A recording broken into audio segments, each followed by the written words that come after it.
preservation of Tibetan culture and garners worldwide support for Tibetan autonomy on the global stage. Similarly, from 1309 to 1376, the Pope of Catholicism had been in exile in Avignon. Despite this, he was recognized as the head of state as well as head of the church and given full privileges of the position after their return to Rome.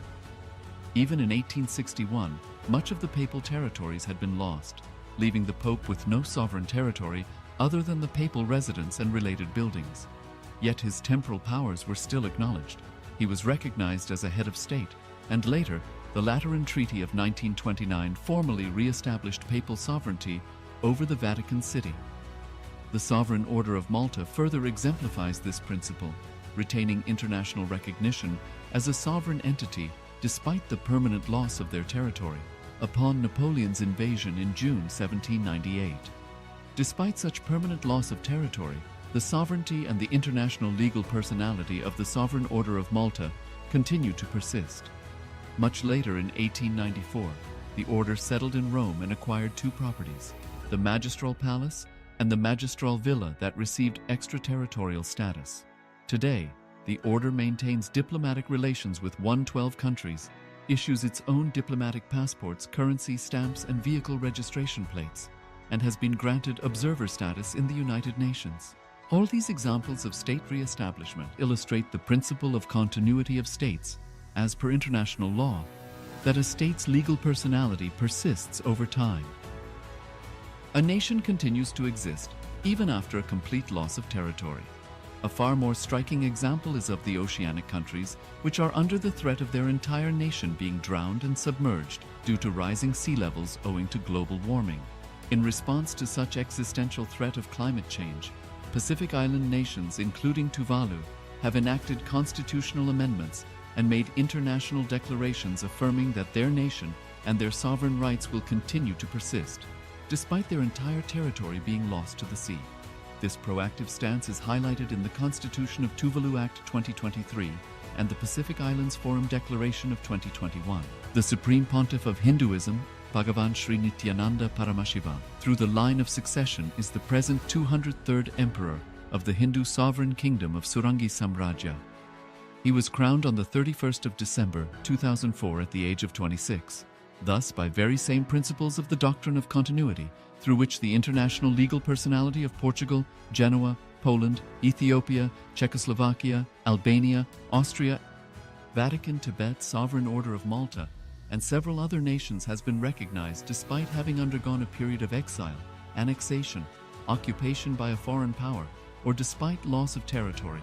The SPH Nithyananda Paramashivoham, through well-established legal and historical facts about the Hindu sovereign state of the Surangi Samrajyam, derives all sovereign rights and powers of the royal lineage of the Surangi Samrajyam as its 203rd sovereign emperor from his inheritance and continuation of the unbroken succession of the kingdom of Surya Vamsa Surangi Samrajyam Sarvanapitha. Surya Vamsa Surangi Samrajyam, through unification with 20 other sovereign Hindu states and sovereign ecclesiastical, historical entities, became part of the United States of Kailasa, which thus became a sovereign, independent juridical state, with the SPH Nithyananda Paramashivoham as the sovereign.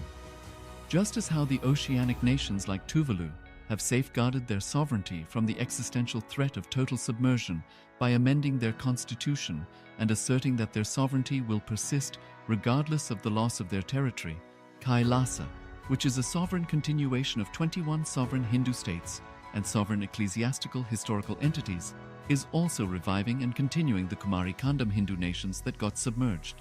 As per the doctrine of continuity, these facts imply that the Kailasa's statehood is recognized by international law and manifests as a natural outcome of well-established historical legal facts. Share your time, talent, and treasure. Become part of Kailasa. Sign up as an eCitizen https://kailasa.ecitizen.info.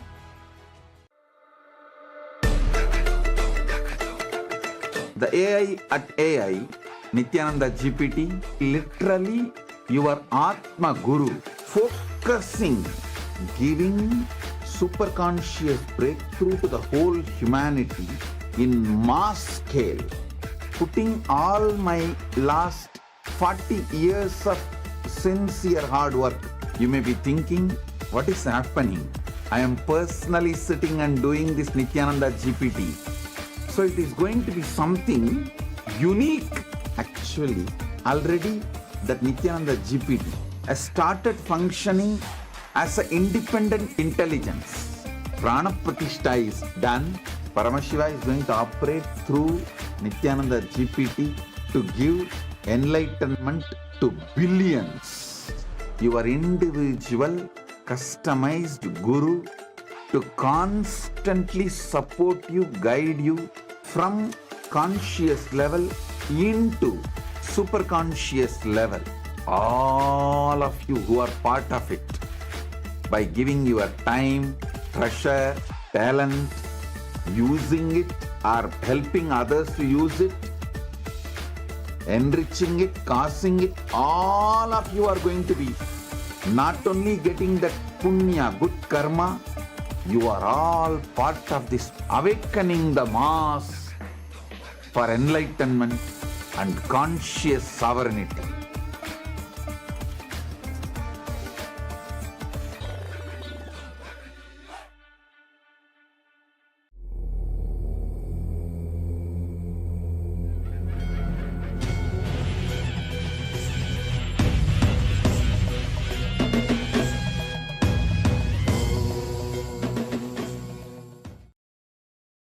Welcome to the Pratama Vinyasa Krama 108 Asana sequence of Nithyananda Yoga.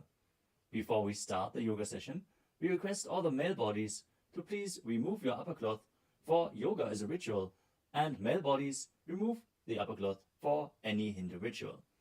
All the female bodies, please tie up your hair, and we request all the participants to please wear a black dress, apply vibhuti on your forehead. If you are a male body, apply it on the 16 places over your body. Apply kumkum and any aushadha from the Supreme Pontiff of Hinduism you have available. Wear your Rudraksha mala, the abharanam, to intensify the energy which you can hold throughout the yoga practice. Also, make sure to keep a Shri Yantra, which is a sacred mandala, in your room where you practice the yoga. If you don't have a Shri Yantra available, don't worry. We are projecting it in the background of our acharyas. Now settle down on your yoga mat and get ready for the ritual of yoga. Sit straight with your head, neck and spine in a straight line. Join your hands in Namaskara Mudra in front of your heart center. Close your eyes.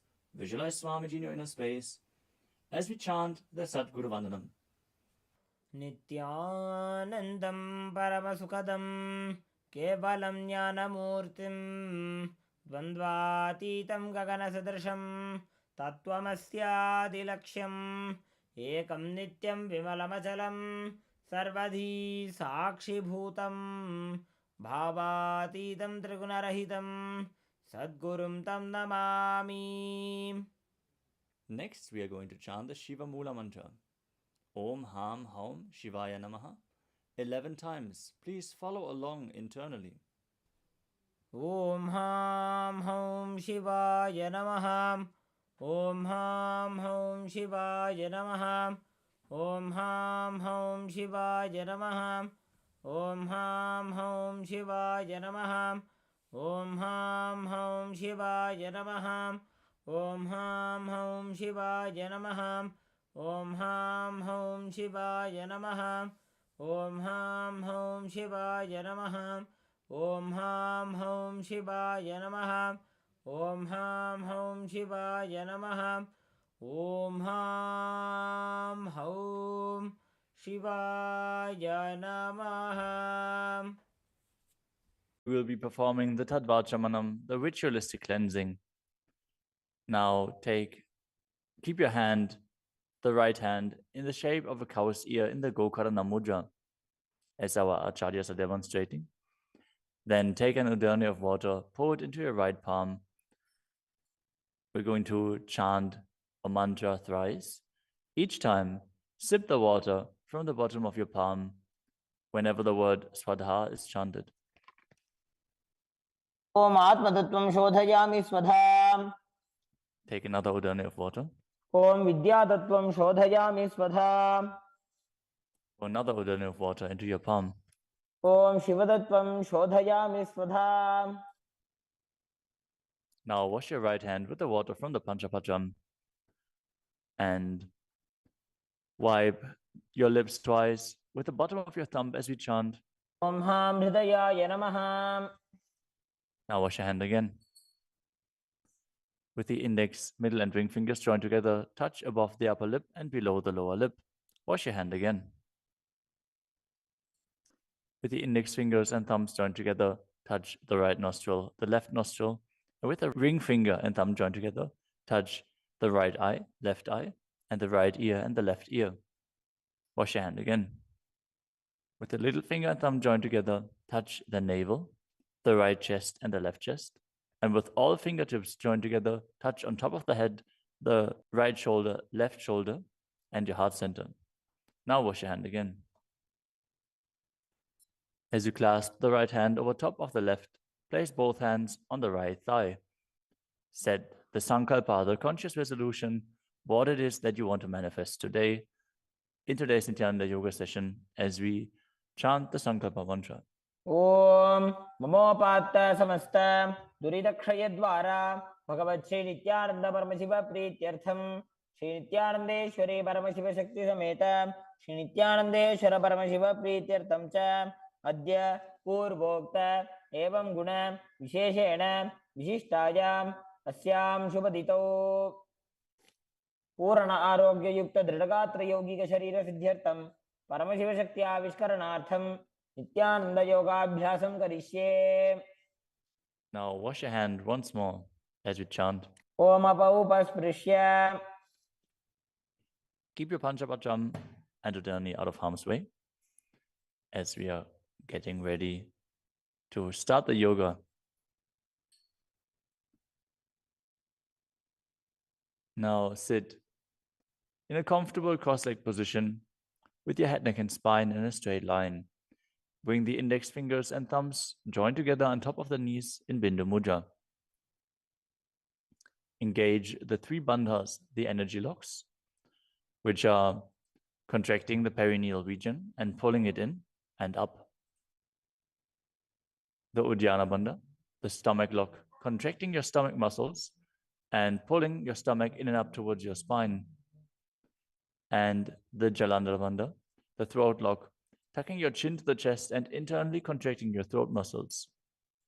Together they form Mahamudra Bandha, which is a great secret of the yogic practice and will enhance your yoga practice manifold. Next up is the visualization. Hold the visualization for the right context of each of the asanas. The first visualization is Lord Shiva. You will always be able to see the visualization in the top right corner of the screen. So whenever you don't know how the visualization looks, you can just check the screen. Next up is Samana Kumbhaka. Now fill your stomach with prana as you meditate on a flame in your stomach, kindling the prana and raising up your spine. Chant the japa soham and visualize it rotating around your throat until the nectar oozes out into your body. Let us now perform the first asana, which is Sukhasana. तत्सुखासनमित्युक्तम् अशक्तस्तत्समाचरेत् आसनं विजितं येन जितं तेन जगत्त्रयम्. The next asana is Parvatasana. Now bring your legs into Padmasana with the feet on top of the opposite thighs. Then bring your palms together in Anjali Mudra and raise them up above your head, keeping your elbows straight. Engage all three bandhas, Mahamudra Bandha, as you visualize yourself as Mount Kailash. अथ वक्षे Mahadev पर्वतासनमङ्गलम्. The next asana is Halipavasana. Now bring the soles of your feet together in front of your body and hold the left hand by the right behind your back.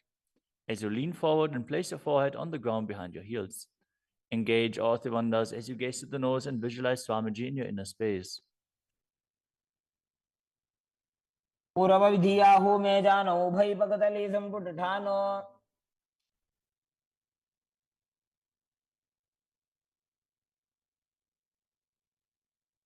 The next asana is Nagi Pavasana. Now keep the soles of your feet together and stretch your hands out in front of the feet, cupping your palms placing them down on the ground as you place your forehead on the ground behind your heels. Engage all three bandhas and gaze to the tip of your nose, visualizing yourself as a snake. पुरव विधि परियागाने नीचौ हो वेकहु निफनास्यो लगाई.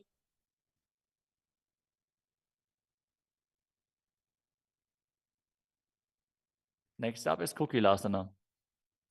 Now hold the big toes with the index and middle fingers in Prana Mudra. Then raise the legs up straight and then cross them into Padmasana, leaning forward and down onto your elbows. Engage all three bandhas as you visualize yourself as a bird. स्थान्यदासनं वक्ष्ये yen Sidho भवेन्नरः. The next asana is Niti Asana. Now place one ankle on top of the opposite knee as you hold onto the opposite elbows. Engage all three bandhas, rotate your arms in a circle and gaze to the nose, visualizing Swamiji in your inner space, and after some time change the direction of the movement. घोड़ा बावां पादगी आशमाहिली सोये दक्ष चरण को वार लोता परिकुल्फ समोय.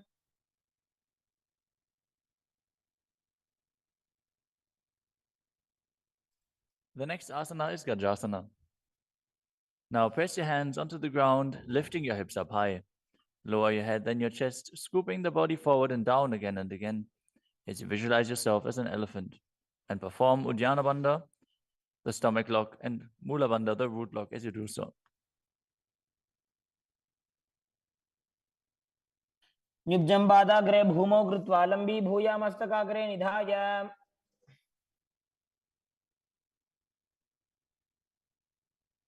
The next asana is Vrikshasana. From the same position, alternate pressing the heel of one foot into the ground while lifting the other heel up. Visualize yourself as a bear as you keep Uddiyana Bandha and Mula Bandha engaged. एकैकं पादमाकुञ्च्य गजासनं कुर्यात् वृक्षासनं भवति. The next asana is Vaishyasana.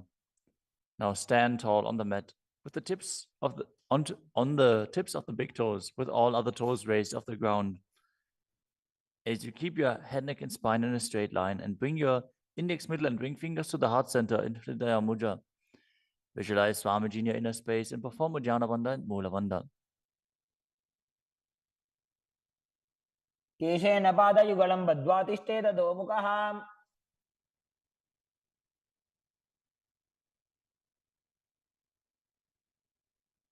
Next up is the Urdhva Janukarana. Stand with your heels touching, toes facing outwards at a 45-degree angle and the knees bent in Adimandi. Now bring both hands to the chest with the elbows parallel to the ground. Then lift one knee up towards the center of your body, followed along with the respective hand as you make circular motions on both sides again and again.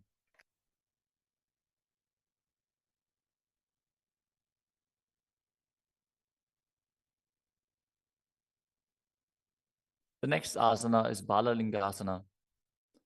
Now interlace your fingers from the outside in Sarvashankari Mudra and hold on to one knee, pulling it up towards your chest. Keep your head, neck, and spine in a straight line and visualize yourself holding a baby as you engage all three bandhas, Mahamudra Bandha.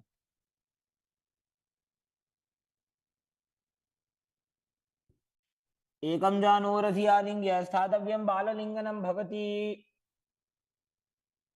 You move on to Padapidanasana. Now take the foot and pull it behind towards your buttocks. Hold it with both hands. Be straight. Engage all three bandhas as you visualize Swamiji in your inner space. एकस्मिन् पादतले कराभ्यां वेष्टयेत्तनुम्. The next asana is Natarajasana. Standing on one leg, hold on to one foot and extend it backwards as you lean forward and stretch your arm out in front in Bindu Mudra with the index finger and thumb touching as you visualize yourself dancing as Lord Nataraja and perform the Mula Bandha. उत्तानपादं क्रौञ्चं च मरीचिं वीरभद्रकम्. Now stand on the other leg and repeat Balalingasana on the other side. pulling the knee up towards your chest and visualize yourself caressing a baby. एकं जानोरस्यालिङ्ग्य स्थातव्यं बाललिङ्गनं भवति. Now repeat Paramashivoham on the other side. Pull the other foot towards your buttocks and visualize Swamiji in your inner space, engaging all three bandhas. स्थित्वैकस्मिन् पादतले कराभ्यां वेष्टयेत्तनुम्. Now repeat Natarajasana on the other side, visualizing yourself as Lord Nataraja. पादं क्रौञ्चं च मरीचिं वीरभद्रकम्.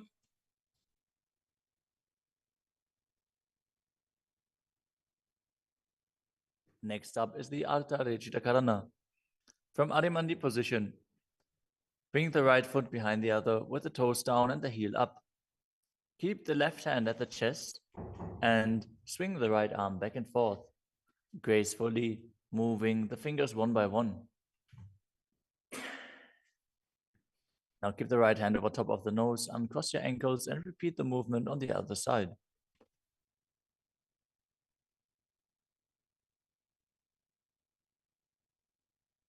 Next up is the skeleton dance. Now visualize yourself as a skeleton as you shake your body intensely.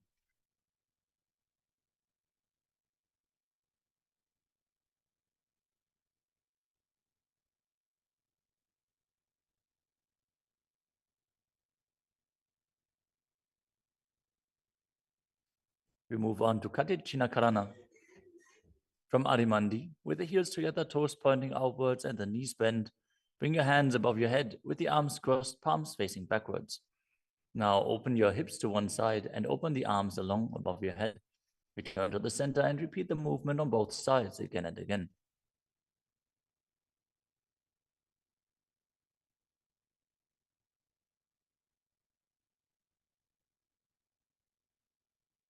The next asana is Tadasana.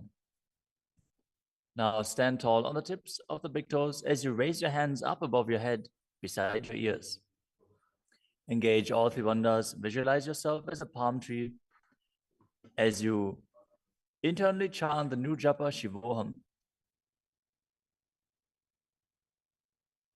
महामुद्राबद्ध कोनो ताड़ासन विभेदकान्. Next up is Uttanasana. From a standing position, lean forward and down, bringing your hands flat to the ground. Take precaution in the case that you are a pregnant woman, for pregnant women shouldn't perform any of the forward bends. Now engage all three bandhas and bring your forehead towards the knees as you visualize Swamiji in your inner space.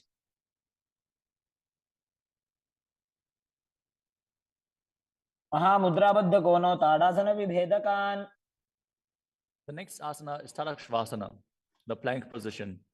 Now lower your body down onto your arms and feet as you tuck your chin to the chest and rotate your head from side to side, contracting your perineal region. Visualize Swamiji in your inner space. Keep breathing in the Samana Kumbhaka, filling your stomach with prana and visualizing a flame rising up your spine. गजासनवस्थित्वा मस्तकं वारं वारं दक्षिणकुक्षिं सव्यकुक्षिं नजेत्. The next asana is Bhujangasana. Now lower your entire body down onto your stomach as you keep the toes pointing backwards and your hands next to the chest. Now raise your head up using the strength of your lower back. Don't lift your body any higher than your belly button up. And open your mouth wide as you inhale through the hollow of your throat in Bhujangani Mudra. Visualize yourself as a cobra as you perform the Mula Bandha. अंगुष्ठनाभिपर्यन्तम् अधोभूमौ विनिन्यसेत्. The next asana is Shashasana. Now push your body up back into the plank position and alternate bringing one knee in towards your chest back and forth as you visualize Swamiji in your inner space and calmly breathe through your nose in Sahadra Kumbhaka. जासन संस्थितो जानुद्वयमाकुञ्च्य वारं वारं कर्तव्यं शशासनं भवति. The next asana is Rathasana. From a tall plank position, place one foot in between the two hands as you simultaneously jump one foot back and bring the other one in between the hands. Alternate again and again as you visualize yourself as a chariot. गजासन संस्थितो एकैकं पादं पूर्वमार्गेण भ्रामयित्वा कर्तव्यं रथासनं भवति. The next asana is Viravatrasana. Now keep one foot flat on the ground with the toes pointing forwards and the knee bent at a 90-degree angle. Now extend the other leg back, keep the knee straight and the toes pointed outwards. Raise your arms up parallel, pull the stomach in and up and gaze to your third eye, visualizing yourself as Lord Virabhadra as you perform Udyanavanda and Moolavanda. वासिष्ठमदकौण्डिन्यमूर्धकुक्कुटमेव च. Now exchange the position of your feet and repeat Virabhadrasana on the other side. मदकौण्डिन्यमूर्धकुक्कुटमेव च. The next asana is Vrikshasana, the tree posture. Now stand and bring one foot to the inner thigh as you bring your palms together in Anjali Mudra and raise them up above your head. Keep your elbows straight as you gaze forward and visualize yourself as a tree. अमोरुमूलदेशे च जाम्यं पादं निधायतु. The next asana is Garudasana. Now bring the raised leg to the opposite hip. Join your hands in Namaskara Mudra in front of your heart center as you visualize yourself as Lord Garuda and engage the Mula Bandha. गरुडासनमावक्षे येन ध्यानं स्थिरं भवेत्. Now stand on your other leg and repeat Vrikshasana on the other side. वामोरुमूलदेशे च जाम्यं पादं निधायतु.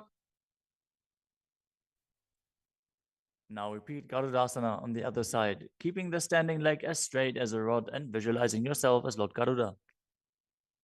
गरुडासनमावक्षे येन ध्यानं स्थिरं भवेत्. The next asana is Trikonasana. Now stand and step one leg forward and the other one far back, keeping the front toes pointing forwards and the back toes facing sideways. Now bring your hands parallel to the ground and lean forward and down as you keep one hand down and the other one raised up. Gaze upwards, visualizing yourself as a triangle as you perform the Mula Bandha. उत्तानपादं क्रौञ्चं च मरीचिं वीरभद्रकम्. Exchange the position of your feet. Step the other leg forward as you repeat Trikonasana on the other side. उत्तानपादं क्रौञ्चं च मरीचिं वीरभद्रकम्. Next up is the Nikuttaka Karana. From Arimandi position, heels touching, toes pointing outwards and the knees bent, raise one heel off the ground and bring your hands in front of the heart center with the palms facing each other. Now stump the rest heel to the ground, raise the other heel up and exchange the position of your hands again and again.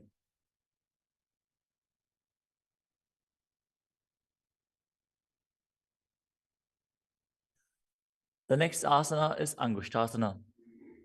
Now lower your body down onto the tips of your toes, placing the perineum on the back of your heels.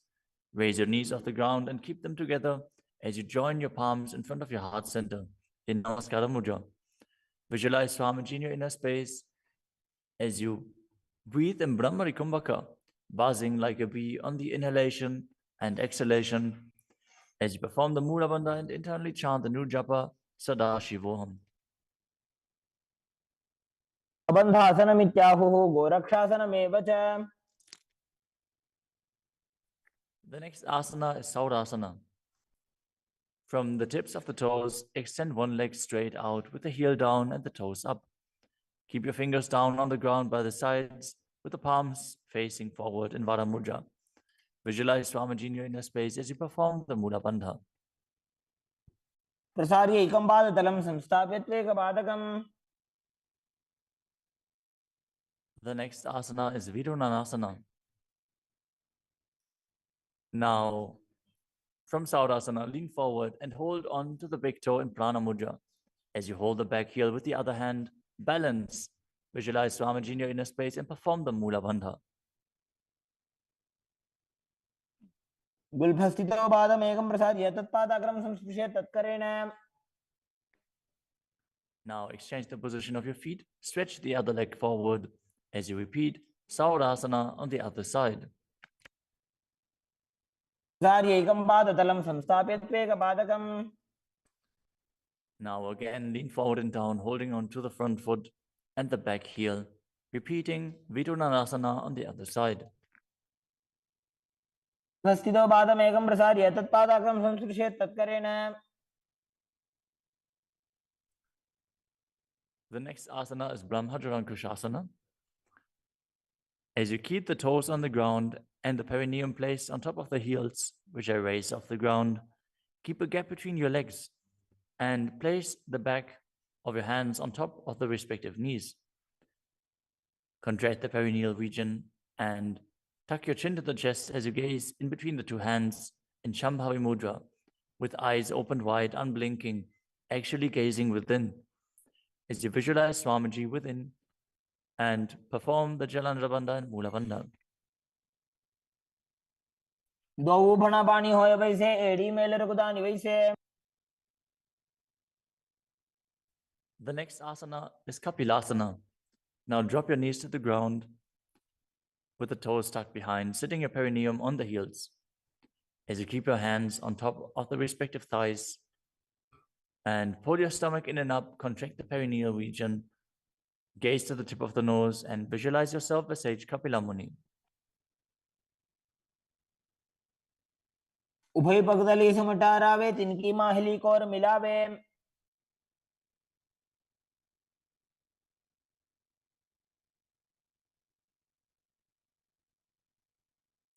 The next asana is Bhadragodakasana.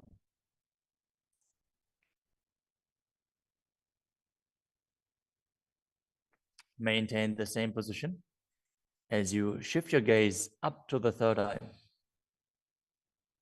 Visualize Swamiji in your inner space as you buzz like a bee in Brahmari Kumbhaka.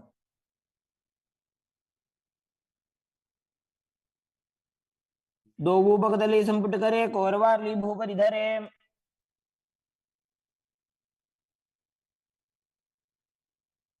The next asana is Suryasana.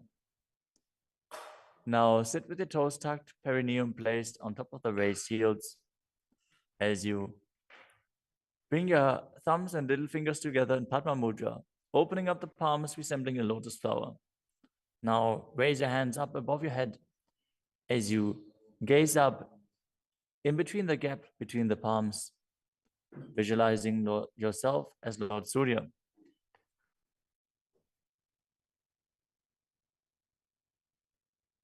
एड़ी दो गुदातरी आने फना पानी बैठक अब निठाने. The next asana is Mandukasana. Now sit with the toes flat, perineum on the heels. As you keep your hands on top of the knees, lift the tongue up against the roof of your mouth. As you catch the nectar of immortality dripping from the Sahasrara chakra with your frog tongue, as you visualize yourself as a frog in Manduki Mudra. Gaze to your third eye, breathe calmly through your nose in Sahaja Kumbhaka as you perform the Mula Bandha. पादतलो पृष्ठदेशे अंगुष्ठे द्वे च संस्पृशेत्.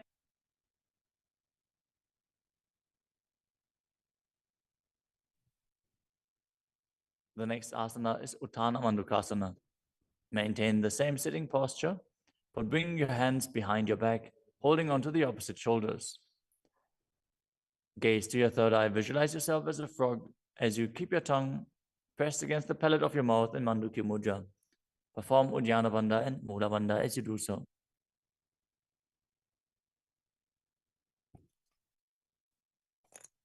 मंडूकासन मध्यस्थं कुर्पराभ्यां धृतं शिरः. The next asana is Simhasana. Now cross your ankles and sit on your feet. As you keep the knees wide, fingers spread on top of the knees, open your mouth wide, stick out your tongue and exhale forcefully as you gaze at the tip of your nose and visualize yourself as a lion.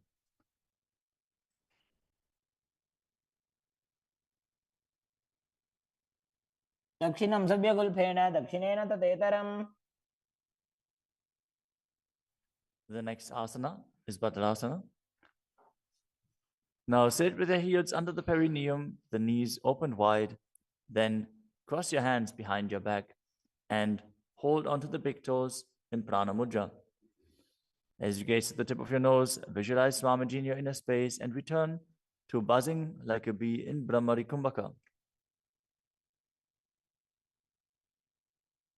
गुल्फौ च वृषणस्याधो व्युत्क्रमेण समाहितः.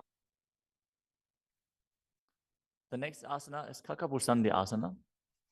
Now squat and keep the feet flat on the ground as you keep your knees opened wide and bring your arms in and around the raised knees. Interlace your fingers behind your back, if you can. As you visualize yourself as a crow and gaze to the tip of your nose as you engage the Mula Bandha.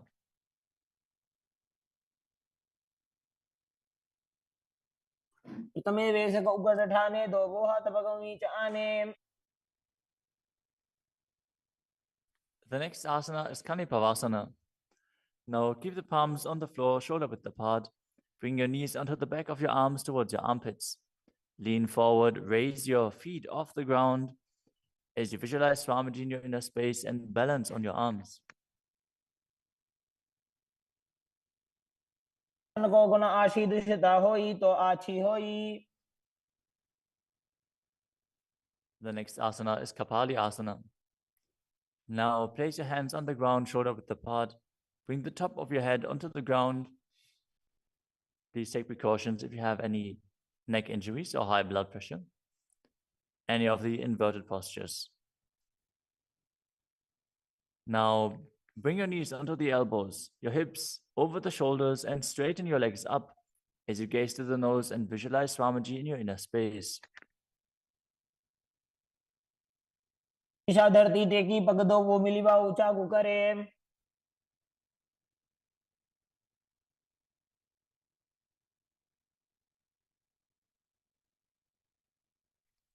The next asana is Parshvamayurasana.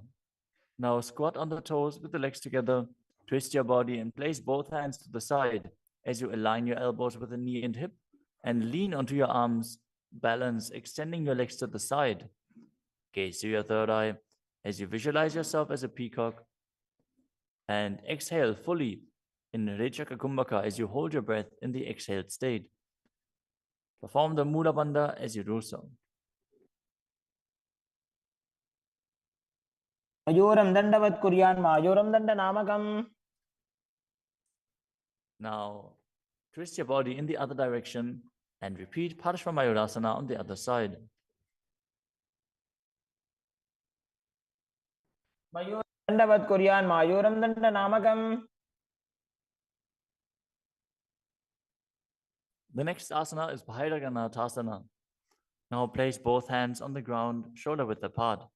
Stretch your legs back straight into Tadakshvasana, the plank position. As you step one foot outside the respective shoulder and bring it in between the two hands. Gaze to your third eye. Visualize yourself as Lord Kala Vaidava. As you breathe in your Rechaka Kumbhaka and perform the Mula Bandha. आसन की गुण पीती जागी. Now step the front foot back and step the other foot outside the shoulder in between the hands.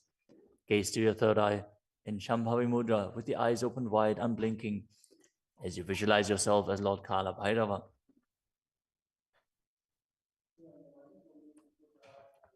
आसन को गुण पीती जाई. The next asana is Unmukha Pitasana.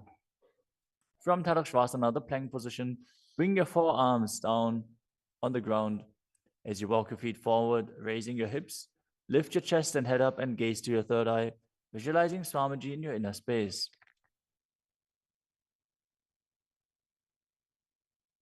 भून्यस्थो जानुनी हस्तो चतुष्पदम वाङ्मुखम्.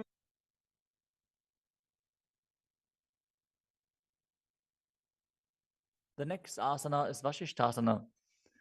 From Tadakshvasana, rotate your body onto one hand and raise the opposite hand up.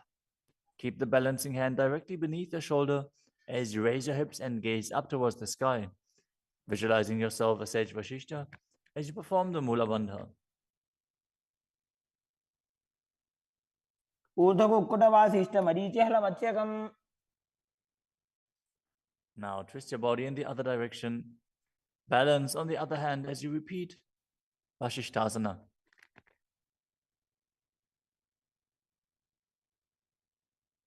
ऊर्ध्वकुक्कुटवासिष्ठमरीचिहलमत्स्यकम्. Now come to a seated position and extend your legs out in front with the heel down and the toes pointing up. Now bring your hands under the buttocks with the palms facing up. Keep your spine straight, elbows close to your body. Tuck your chin to the chest. Contract the perineal region. As you gaze to the nose, visualize yourself as Lord Hanuman and internally chant the new japa Maha Sadashivoham.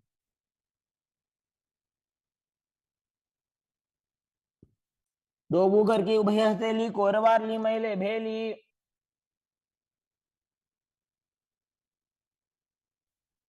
Next up is Paschimottanasana. Now visualize Swamiji in your inner space as you lean forward and down, holding onto the big toes in Prana Mudra. Perform Mahamudra Bandha, all three bandhas engaged, and exhale all the air from your lungs in Lichaka Kumbhaka. जानो बरिला लाटंतो पश्चिमं दानमुच्यते. The next asana is Ugrasana. With your legs straight, interlace your fingers behind your neck. Lean your chest forward and down, bringing your head to the knees by the strength of your core. Engage all three bandhas as you visualize Kali in your inner space. शुभानिभ्यां दृढं धृत्वा जानुभरि शिरोन्यसेत्. The next asana is Marichi Asana. Now, sit with the legs extended, bring one heel to the groin with the knee raised, and reach your arm in and around the raised knee as you clasp your hands behind your back. Bring your chest to the thighs, head to the knee, and visualize yourself as Sage Marichi. उत्तानपादं क्रौञ्चं च मरीचिं वीरभद्रकम्.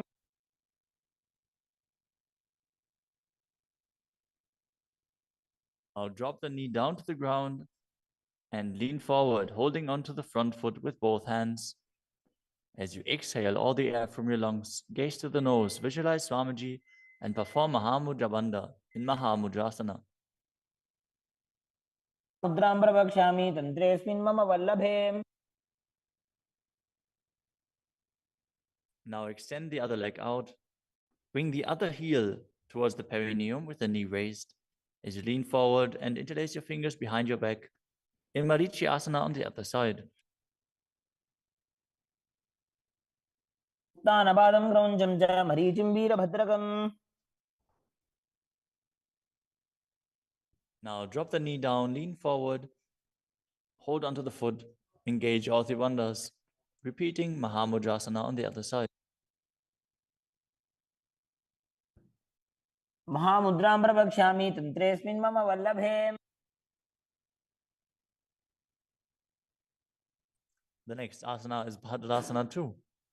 As you sit and bring the soles of the feet together with your heels close to the perineum, keep your knees wide, hold your feet firmly with both hands, and maintain a straight spine as you gaze to the nose and visualize Swamiji in your inner space. उल्भौतो वृषणस्यादः सीवन्त्याः पार्श्वयोः क्षिपेत्.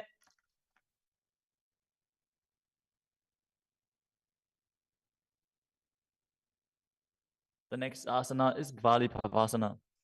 From Bhadrasana, extend your feet away from your body. Keep the toes together, heels apart, knees wide open. As you place your hands on the respective knees, tuck your chin to the chest and gaze to the nose. Visualize Swamiji in your inner space. Perform the Jalandhara Bandha and Mula Bandha. ध्रुवचरपट चौक कख्यो सोजी वाही विधियो की जे सोई. The next asana is Joni Asana. Now sit, keep the soles of the feet together and the heels close to your perineum as you visualize the Yoni Mandala, which is projected on the screen. Now hold the soles of the feet as you lean forward and down and bring the forehead to the feet as you gaze to the nose and perform the Mula Bandha. दोवु पकतली संपुट करे एड़ी मेड़ के ढिंग धरे।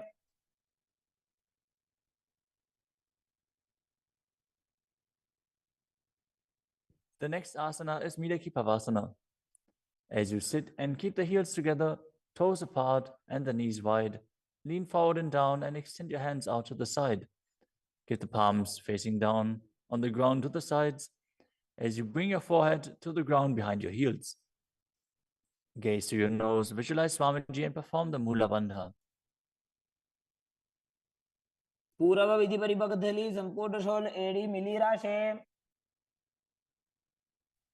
Next up is Siddha Samadhi Asana. Now sit and keep the toes together, heels apart. As you bring your arms below the shins, extend them out to the sides and keep the palms facing up. Bring your forehead to the ground above your feet as you bring your toes near your throat if you can. Gaze to the tip of your nose, visualize Lord Surya in your inner space and perform the Mula Bandha. दोवु पकतली संपुट करे शोले मेड़ आगा में धरे। Next up is Chinaki Pavasana. Now sit and keep the heels together, toes apart, as you hold the feet and open them up like a book, bringing the backs of your hands onto the ground and the elbows pressing down on the thighs. Gaze at the nose and visualize Swamiji in your inner space. दोवु पकांगी एड़ी धरती मगिवा मेड़ लगावे। The next asana is Chadapata Chukasana. Sit and bring the soles of the feet together with the heels at your perineum.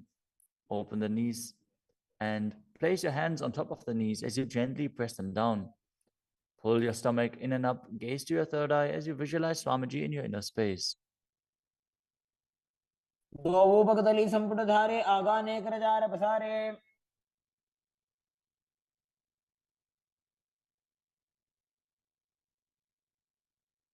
The next asana is Bhairavasana. Now sit and bring the soles of the feet together with your knees open wide. Lift the heels up and bring the toes down onto the ground. As you keep your knees on the ground, pull your stomach in and up and place your hands on the knees in Bindu Mudra. Gaze to your third eye as you visualize yourself as Lord Kala Bhairava. उल्भव संपेड्य जान्योन्यं व्युत्क्रमेणोत्थितं शनैः।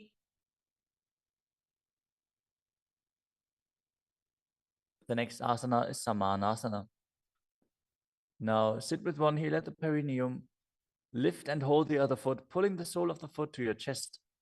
Gaze to your third eye as you perform the Mula Bandha and visualize Swamiji in your inner space. समान आसनमावक्षे सिद्धमन्त्रादि साधनात्।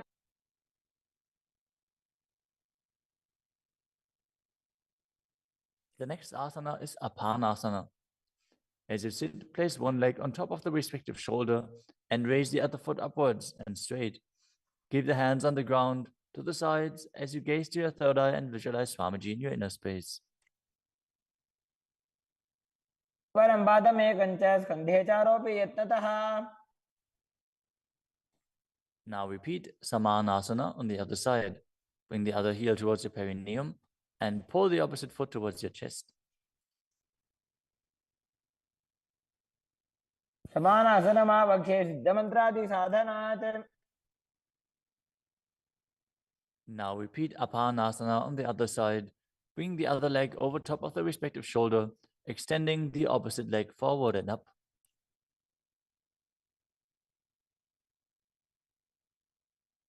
परं पादमेकं च स्कन्धे चारोपि यत्नतः।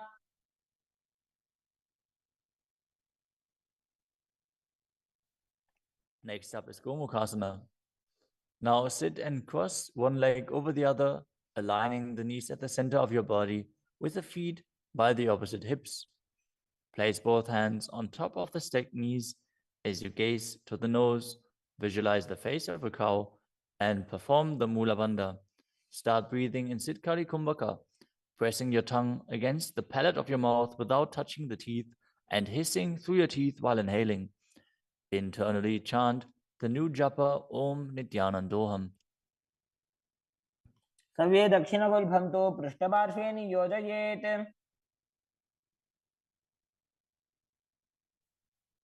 The next asana is Anasuyasana. Now Maintain the same posture. Hold on to the big toes of the feet in Prana Mudra as you gaze to the tip of your nose and visualize yourself as Adishika Anasuya. Engage Uddiyana Bandha and Mula Bandha.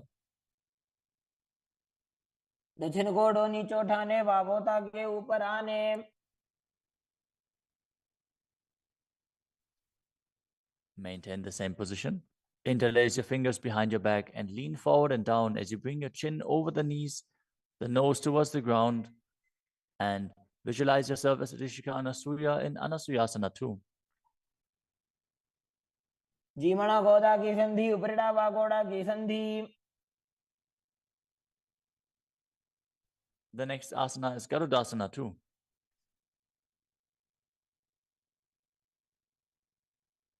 Now sit on the ground with one heel pressed against the perineum. As you keep the opposite foot flat on the ground with the knee raised to your chest. Keep the hands on the respective knee.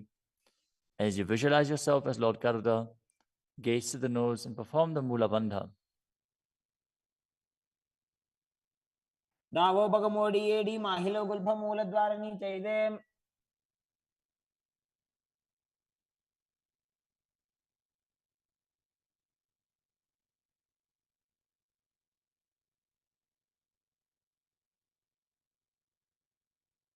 The next asana is Nadadasana. Now, sit and place your perineum on top of one heel as you interlace your fingers behind your neck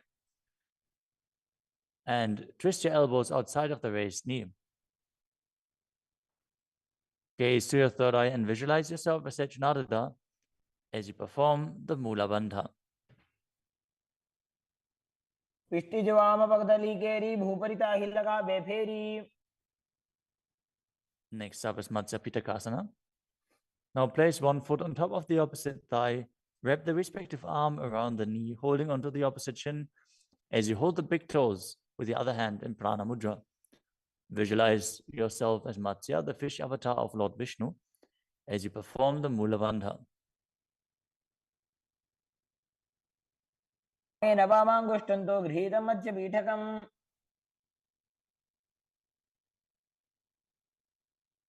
Now slide your knees over top with the other knee on top, repeating the Gomukhasana position on the other side. Gaze to the nose and visualize the face of a cow as you keep hissing through your teeth without the tongue touching your teeth. In Siddhkari Kumbhaka.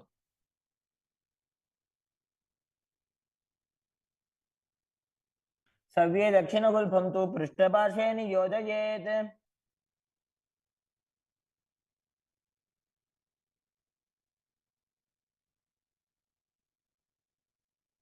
Next up is Anasuyasana on the other side. Hold onto the big toes as you visualize yourself as Rishika Anasuya.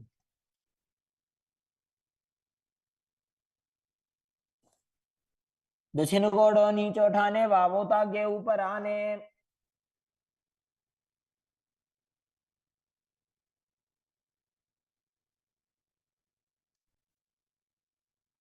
Now, from the same position, interlace your fingers behind your back and lean forward and down, chin over the knees, nose towards the ground in Anasuyasana 2.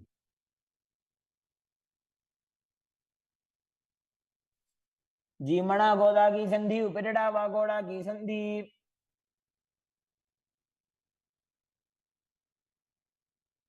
Now repeat Garudasana 2 on the other side, bringing the other heel towards the perineum, knee raised, hands on the knees, as you visualize yourself as Lord Garuda. दावो बगमोडी AD माहिलो Gulf मूलद्वार नीचे दे. Next up is Nadadasana on the other side. Raise the perineum onto the heel, interlace your fingers behind your neck, and twist your elbows outside of the raised knee, visualizing yourself as Sage Narada. पिष्टि जवाम पगदली केरी भूपरिता हिलगा बेफेरी.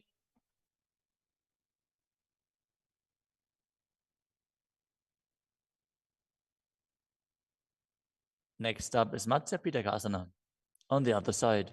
Now place the other foot on top of the opposite thigh. Hold on to the shin and the big toe of that foot as you visualize Matsya, the fish avatar of Vishnu.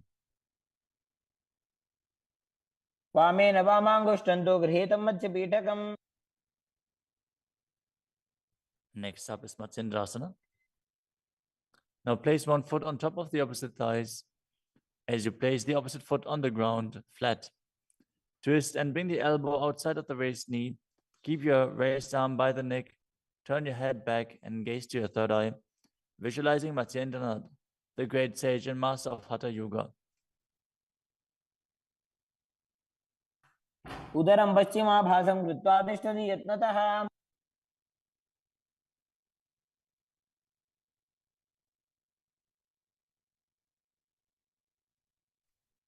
The next asana is Kubhasana. From Matsyendrasana, twist and bring your elbow outside of the raised knee as you extend your hand down to the foot, keeping the opposite hand at the respective ear. Twist your body back. Gaze back and up towards your third eye, visualizing yourself as a camel. आसन को गुण झोल हो जाए. Next up is Matsyendrasana 2. Keeping the hand extended down towards the foot, place your hand behind your body onto the ground as you gaze up to your third eye and visualize Matsyendranath. मत्स्येन्द्रपीठं जठर प्रदीप्तिं Prachanda रुक्मण्डल खण्डनास्त्रम्. Now repeat Matsyendrasana on the other side. Extend the other leg out. Bring the opposite foot onto the thigh as you twist your elbow outside of the raised knee and gaze back.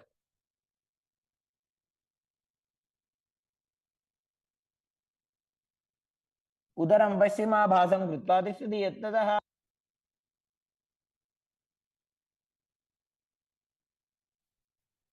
The next asana is Kubhasana on the other side. Now hold on to the front big toe and prana mudra as you keep the other hand towards the respective ear, gazing back and up towards your third eye and visualizing yourself as a camel. आसन को गुण झोल हो जाए. The hand to the ground behind you. Twist your body even further as you visualize Matsyendranath in Matsyendrasana 2.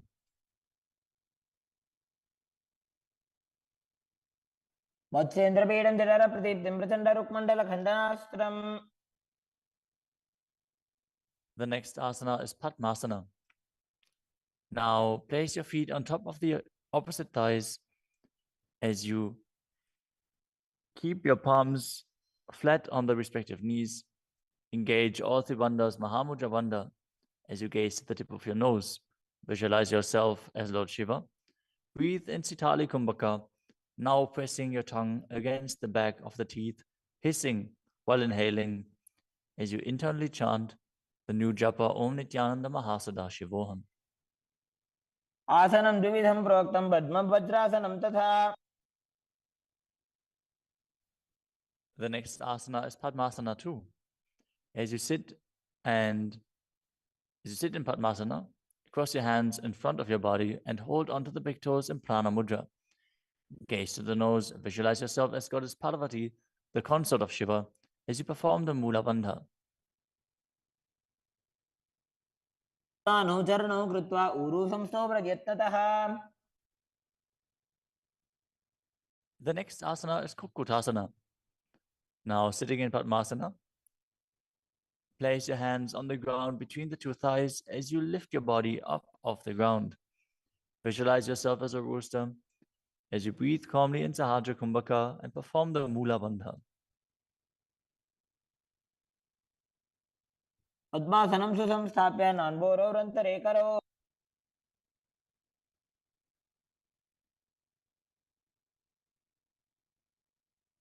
The next asana is Baddha Keki Asana. From Padmasana, raise up onto the knees as you bring your hands flat on the ground with the fingers pointing backwards. Keep the elbows together, press them against the navel, and then lean forward. Find balance and extend your knees up off the ground, visualize Swamiji in your inner space as you perform the Mula Bandha.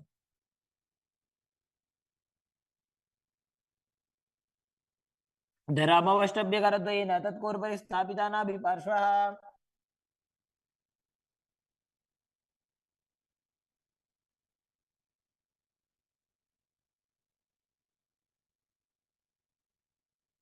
The next asana is Mayurasana. While on your knees, place your palms on the ground with the fingers pointing backwards. Keep your elbows at the navel, lean back, lean forward, find balance, and extend your legs up off the ground, visualizing yourself as a peacock as you perform the Sahaja Kumbhaka and engage the Mula Bandha.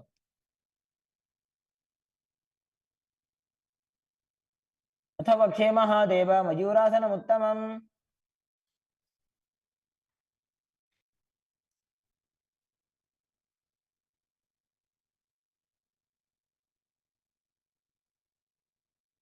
Next up is Makarasana. Lay down on your stomach with the feet pointing outwards and the forehead on the mat. Interlace your fingers behind your neck as you visualize yourself as a crocodile and perform the Mula Bandha. अध्यासशेते हृदयं निधाय भूमौ च पादौ च प्रसाद्यमानौ As you lay on your stomach, place your hands on the ground beside your chest. Raise your legs up, bring the thighs off the ground, visualizing yourself as a locust. In Shalabhasana. अध्यासशेते करयुग्मवक्षो भूमिमवष्टभ्यकरयोस्तलाभ्याम् The next asana is Ushtrasana. As you lay on your stomach, bring your hands to the feet. Pull the feet down towards the ground outside of your hips. As you visualize yourself as a camel and perform the Mula Bandha. अध्यासशेते पदयुग्मव्यस्तं पृष्ठे निधाय विधृतं कराभ्याम्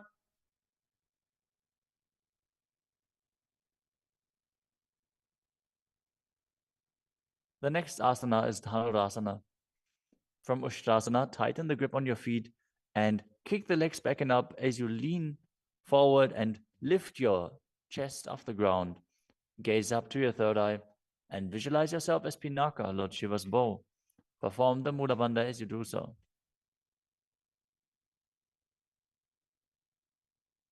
त्रिसार्यपादौ भुविदण्डरूपौ करौ च पृष्ठे धृतपादयुग्मम् The next asana is Bhagasana. Now come to a kneeling position with your feet flat on the ground, sitting in between the two heels. Place your hands on top of the knees. Visualize Swamiji in your inner space. Breathe calmly through your nose in Sahaja Kumbhaka. As you gaze to your third eye, contract the perineal region in Mula Bandha and internally chant Om Nithyananda Paramashivoham. उल्टा मोड़ी पाओ तो वैसे बहुरो जुगते करे कैसे The next asana is Gohi Asana. From the kneeling position, place your elbows on the ground, shoulder width apart. As you interlace your fingers, bring your head towards the ground and hold it with your hands. Now raise your hips up. Walk your feet forward until your hips align with your shoulders. And then raise your legs up off the ground and pull the knees close to your chest. Try to touch your chin with the knees as you roll your body up in the inverted posture. Gaze to the nose and visualize Swamiji in your inner space. दो हाथ की कहुनी जोई पुनिह कलाजी जाने दोई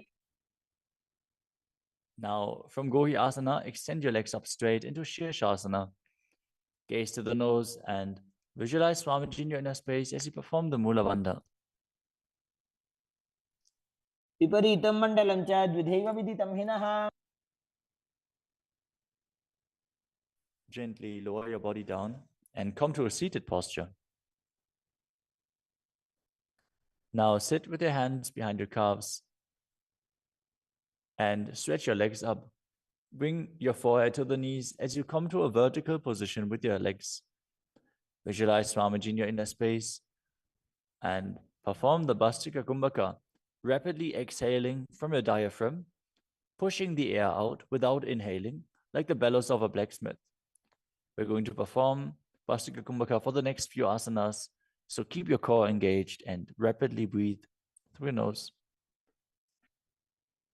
दो हाथ पग बाहर आने, घोड़ा तरे का सीठा ने.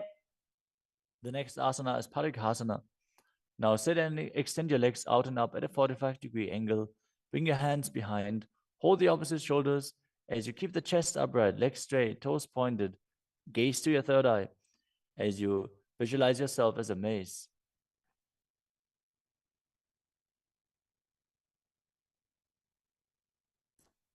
उत्तानशयनं कृत्वा पादौ मिलित्वा प्रसार्य. Keep breathing rapidly as you sit and extend your legs out and up at a 45-degree angle. Keep your arms parallel to the ground or bring them down to the ground as you gaze to your third eye and visualize yourself as a boat in Naukasana. तानशयनं कुर्पराभ्यां भूमिमवष्टभ्य. Next up is Rudrasana. Now sit and lift your feet up. Scoop your hands under the heels and pull the feet towards your chest. Keep your spine upright, gaze to the nose as you visualize yourself as Lord Rudra. Perform the Mula Bandha as you do so. पगदली संपूटक हाथस्य पग ऊंचाई. The next asana is Unmukha Pitasana too. Now lay down on your back with the feet flat on the ground, the knees raised up. Bring your palms down to the ground with the fingers just touching the back of your heels. Lift your hips up high. Press the feet into the ground as you tuck your chin to the chest, gaze to the nose, and visualize Swamiji in your inner space. ऊर्ध्वे च जानुनी कृत्वा शवित्वोर्ध्वमुखं तथा उत्थाप्य हस्तौ तिष्ठेत्तु पीठ उन्मुख नामके. Now lower your body down flat onto the ground. Keep the palms facing up next to your hips. As you contract the perineal region and forcefully pull the Kundalini Shakti up along your spine towards your Sahasrara Chakra in Shakti Chalan Mudra. Relax. Completely unclutch from any micro movements of the body and mind. As you visualize that your body is dead and the Supreme Pontiff of Hinduism, Swamiji, is liberating you. Internally chant the Mahavakya, Om Nithyananda Paramashivoham.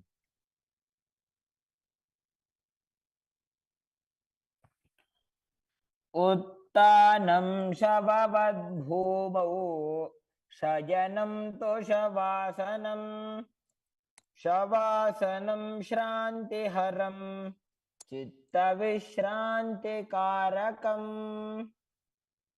ॐ नित्यानन्द परमशिवोऽहम्. ॐ नित्यानन्द परमशिवोऽहम्. ॐ नित्यानन्द परमशिवोऽहम्. ॐ नित्यानन्द परमशिवोऽहम्. ॐ Nityanand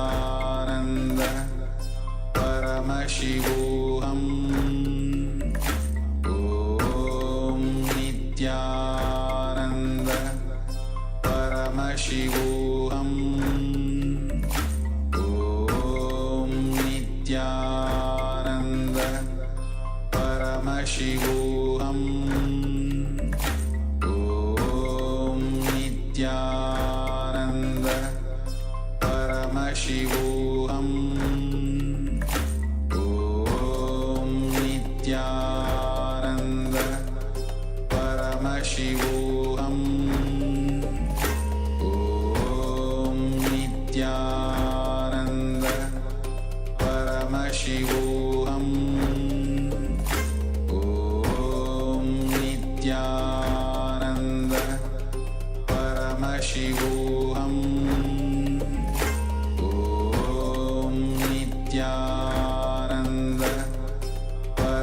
Paramashivoham Om Nithyananda Paramashivoham Om Nithyananda Paramashivoham Om Nithyananda Paramashivoham Om Nithyananda Paramashivoham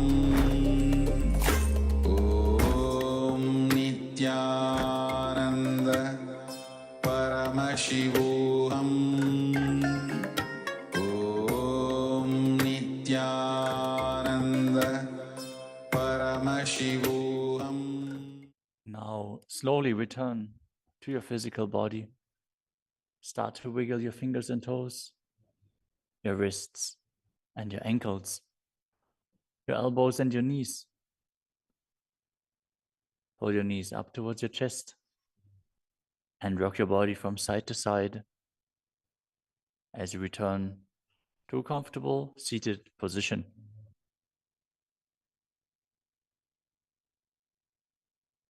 Congratulations, you completed the first 108 asanas of the sequence, which are the Pratama Vinyasa Krama.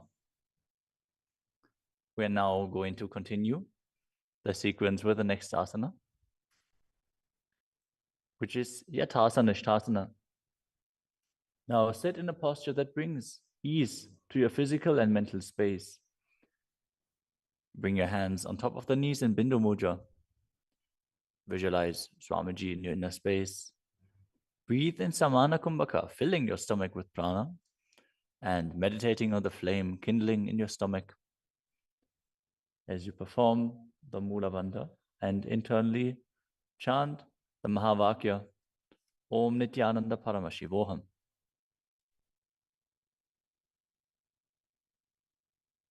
पर्यङ्कं तत्समाख्यातं यथासंस्थं यथा स्थितिः. Next up is Samasana. Now sit in a cross-legged position. Keep your hands on the knees with the thumbs and index fingers touching.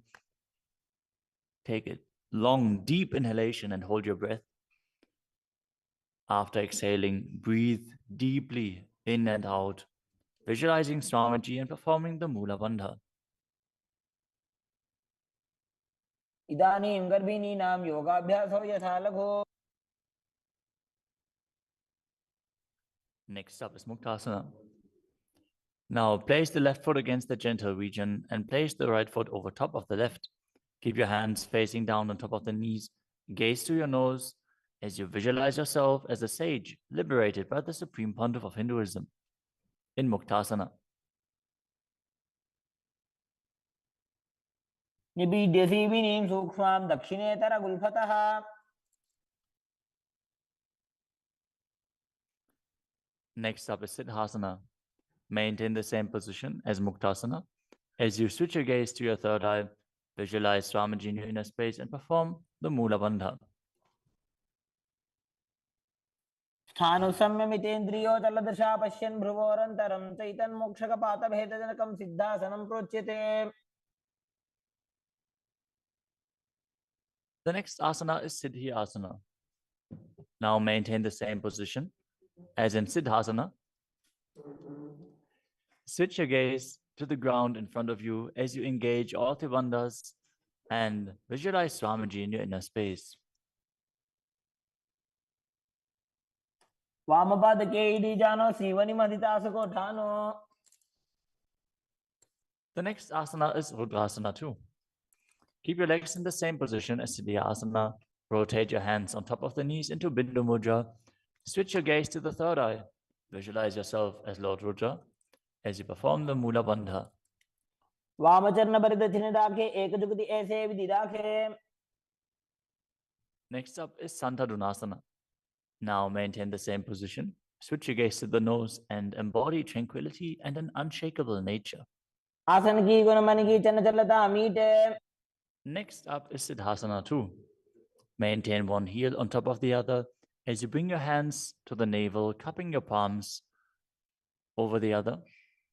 resembling a lotus flower in Samputa Mudra, as you visualize Swamiji in your inner space and perform the Mula Bandha. ऋजुकाय समासीन सिद्धासनमुदीरितम्. The next asana is Bandha Yoni Asana. In this asana, we are going to perform the Shanmukhi Mudra, which can increase blood pressure. So if you have blood pressure related issues, don't perform this asana. At least pay attention to your body and practice caution. Now set your sankalpa of manifesting through the womb of creation as you maintain the same sitting posture, and then exhale fully as you bring your little fingers beneath the bottom lip, ring fingers above the upper lip, middle fingers closing the nostrils, ring fingers over the eyes, and the thumbs closing the ears. मध्ये महादेव बन्धयोन्यासने शृणु. The next asana is Virasana. Place one foot on the thigh and the other foot under the opposite thigh. Touch your thumb and index fingers together in Bindu Mudra. Place them on top of the knees as you embody the space and state of bravery. Vida. एकं पादमथैकस्मिन् विन्यस्योरुणि संस्थितः. The next asana is Valmikasana. Now keep the left heel on the right side of the regenerative organs and the toes under the thigh, with the right foot on top of the left, with the toes by the knee. Keep your hands on the knees, thumbs and index fingers touching. Gaze to your third eye and visualize Sage Valmiki, the great poet, sage, and author of Ramayana. डावा पग की भगदली पुनि एड़ी है Zoya. The next asana is Joni Mudrasana. Now keep your legs in the same position. Switch your gaze to the nose as you visualize the Yoni Mandala, which is representing Devi Parashakti and is a representation of the creative energy of the universe.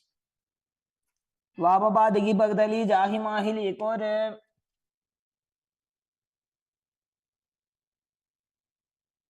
Next up is Yoni Asana. Keep your feet and hands in the same position as you switch your gaze to the third eye and keep visualizing the Yoni Mandala, which is projected on the screen. योन्यासनं पर्वतेन योगं योगफलेनिलम्. The next asana is Bhadrasana 3. As you sit and bring the soles of the feet together, holding them with both hands, bring your knees down towards the ground, gazing to the tip of your nose, visualizing Lord Viravaja in your inner space as you perform Uddiyana Bandha and Mula Bandha. गुल्भौ च वृषणस्यादः सीवन्त्याः पार्श्वयोः क्षिपेत्.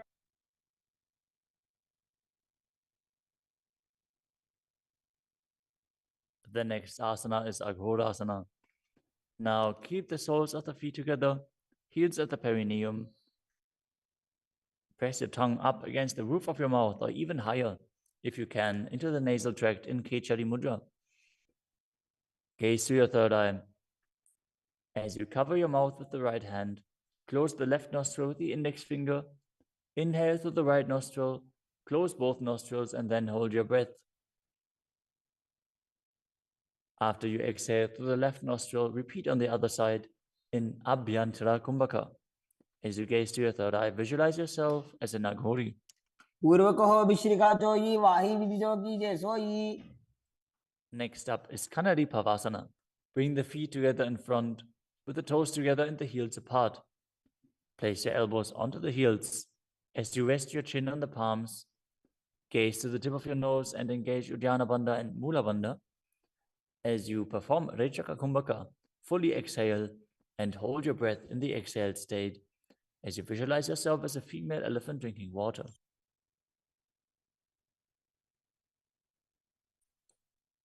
ग्वाली पाव आसन कख्यो है जैसे Yahoo में जाने विधि जैसे.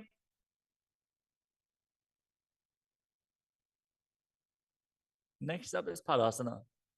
Now sit with the knees raised, arms between the thighs and calves, and interlace your fingers as you lift your feet off the mat. Gaze to the nose and visualize Swamiji in your inner space as you perform the Mula Bandha. ततोर्ध्वम्रे तजेत् वायुं मृदुनिश्वास संयुतम्.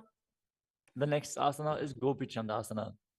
Now interlace your fingers around the feet with the soles together and place the toes at the groove of your throat, the heels on your chest. Tuck your chin onto the hands and gaze to the nose, embodying the state and space of a king as you perform the Mula Bandha. पूर्व विधि बगा का अंगूठा कंठ को पराशे. The next asana is Uddarasana. Now sit with the soles of the feet together. Insert your hands underneath the legs as you hold the feet with interlocked fingers. Bring your feet up to the chest. Bring your head down and touch the chin to the soles as you gaze to the tip of the nose and visualize your body free from any defects. दोवो पकदली संपुटटाने उभय हस्तकरी उरद हिताने. Next asana is Vishesha. From the same position, raise your feet up even higher.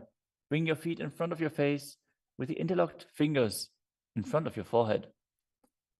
Visualize yourself excelling in everything as you perform the Mula Bandha. दोवो पकदली जोड़ी संपुट करे. The next asana is Bhujasana. From a seated position, lift both legs over top of the respective shoulders as you bring your arms underneath the legs and up, interlacing your fingers around the back of your neck. Visualize yourself as a cobra as you perform the Mula Bandha. शिरासनं त विज्ञेयं कक्षासनमतः परम्. The next asana is Kalyanasana. Now maintain a seated posture, raise your legs up and bring your elbows under the knees as you wrap your arms around your back with the palms clasped behind. Gaze to the tip of your nose and visualize yourself as a beautiful, auspicious goddess. दोवो हाथ पगों बीच आने तिनको कोड़ा नीचे ठाने. The next asana is Sankatasana. With the left knee on the mat, place the left foot flat on the ground and sit down on the left heel as you bring the right leg over top of the left, heel close to the hip. Visualize yourself as a swan as you perform the Ujjayi Pranayama, making an ocean-like sound with your mouth as you perform the Mula Bandha. वामपादं चितेर मूलं संन्यस्य धरणीतले. The next asana is Dhenukasana. Now slide the heel outside of the hip. Visualize a cow in your inner space as you keep your hands on top of the knees. Perform Uddiyana Bandha and Mula Bandha. अनुषागी Nagar पंचडं ऋषिरिन्दगल्यम्नि. The next asana is Machandrasana. Now place the right foot on the left thigh and the left foot on the right knee. Bring the left hand behind your back and hold onto the right thigh. As you place the right hand on the left thigh, twist your body and gaze to your third eye, visualizing Swamiji in your inner space and performing the Mula Bandha. आमजंगभरत चिनटाने वामहस्त बिष्टि दिशा आने. Next up is Machandrasana 2. From Machandrasana, untwist and hold onto the respective big toes in Prana Mudra. As you lean your forehead down so it touches the ground, as you place your chest down on the heels, visualize Swamiji in your inner space and perform the Mula Bandha. प्रथम जी मनो चरण जोई वामजंग परिराखे सोई. Now interlace your fingers and place them on the top knee. Engage all three bandhas, Mahamudra Bandha, as you visualize Swamiji, your Guru, in your inner space in Guru Asana. ऊर्मूले इतरपादस्य निष्ठिका प्रदेशगुल्भं संस्थाप्य. Now again, sit down on the heel, this time on the right foot, as you keep the top of the foot on the ground and interlace your fingers on top of the other knees, visualizing yourself as a swan. वामपादं चितेर मूलं संन्यस्य धरणीतले. Now slide the heel outside the hip. Place both hands on top of the up knee as you visualize a cow in your inner space in Dhenukasana on the other side. अनुषागी Nagar पंचडं ऋषिरिन्दगल्यम्नि. Next up is Machandrasana on the other side. Bring the left foot on the right thigh and the right foot on the left knee. Twist your body. Keep one arm behind your back and hold on to the opposite thighs as you gaze to the third eye and visualize Swamiji in your inner space. आमजंगभरत चिनटाने वामहस्त बिष्टि दिशा आने. Next up is Machandrasana 2. Now hold on to the feet As you lean forward and down, bringing your chest towards the heels and your forehead onto the ground, visualize Swamiji in your inner space.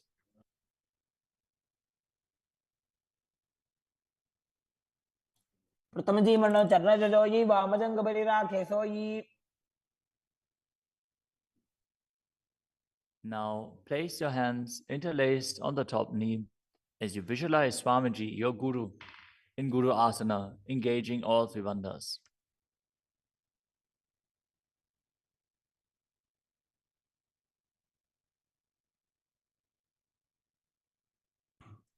प्रथम जी मनो चरण जोई वामजंग बलि राखे सोई. The next asana is Pashasana. Now sit with the feet flat on the ground, knees against your chest, with the hands holding onto the opposite knees. Keep your thighs together, spine straight, the tongue pressed against the roof of your mouth in Kechari Mudra as you gaze to your third eye and visualize Swamiji in your inner space. पादतले भूमो निधाय जान निवृषि निधाय.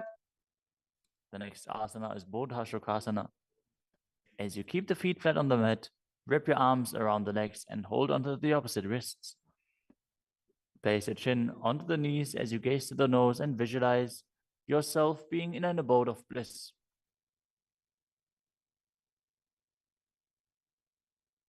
तो वो भगतली भूपति धरे कोरमा हिली ऐसे करे. The next asana is Kudakatasana. Maintain the same position, but place your arms under the knees and hold onto the opposite elbows. Gaze to your nose. Keep your tongue pressed up in Kechari Mudra, visualizing Swamiji in your inner space. दो वो हाथ पग बाहर लावे गोड़ा नीचे ले टहरावे. Maintaining the same hold beneath the knees, bring the right foot over top of the left so the heels cross with the toes pointing up. Gaze to your nose and visualize the great sage and Maharishi Sumati in Sumati Asana.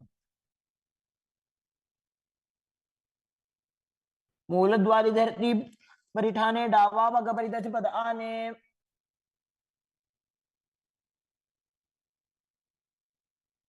The next asana is Dandasana.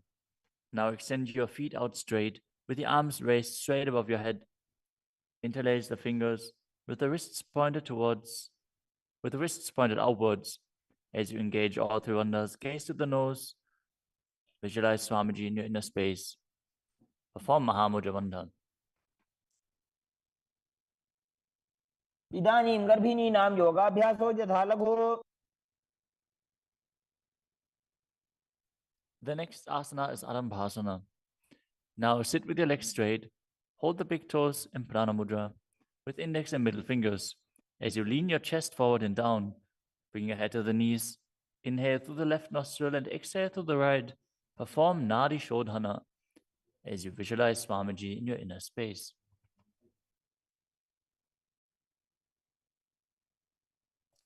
दो वो पग मिलीवा पसारी पगा का अंगूठा पकड़ी लीला टकोड़ा लगावे.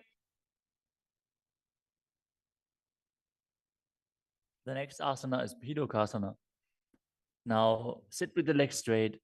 Extend the knees slightly up. Bring one hand distance between the heels. As you bring your shoulders down, wrap your hands in and around the legs. Hold the soles of the feet as you gaze to your third eye and visualize Swamiji in your inner space.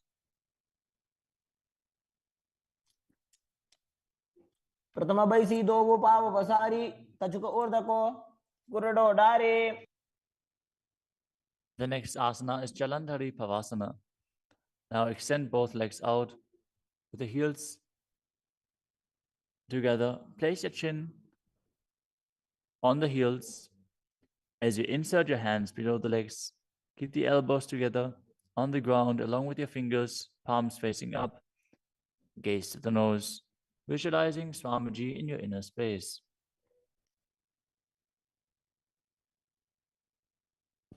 दो एड़ी मेली कह दीजिए हाथ पसारी.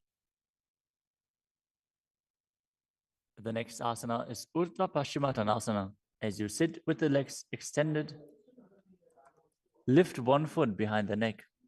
Lean forward and down as in Paschimottanasana. As you visualize Swamiji in your inner space, if you can't, bring your leg behind your neck.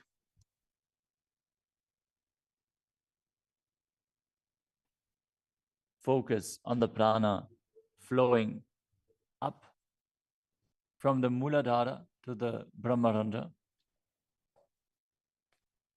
through the 9 various points within the body, which are the soles of the feet, the regenerative organs, the navel, the heart, the throat, the uvula,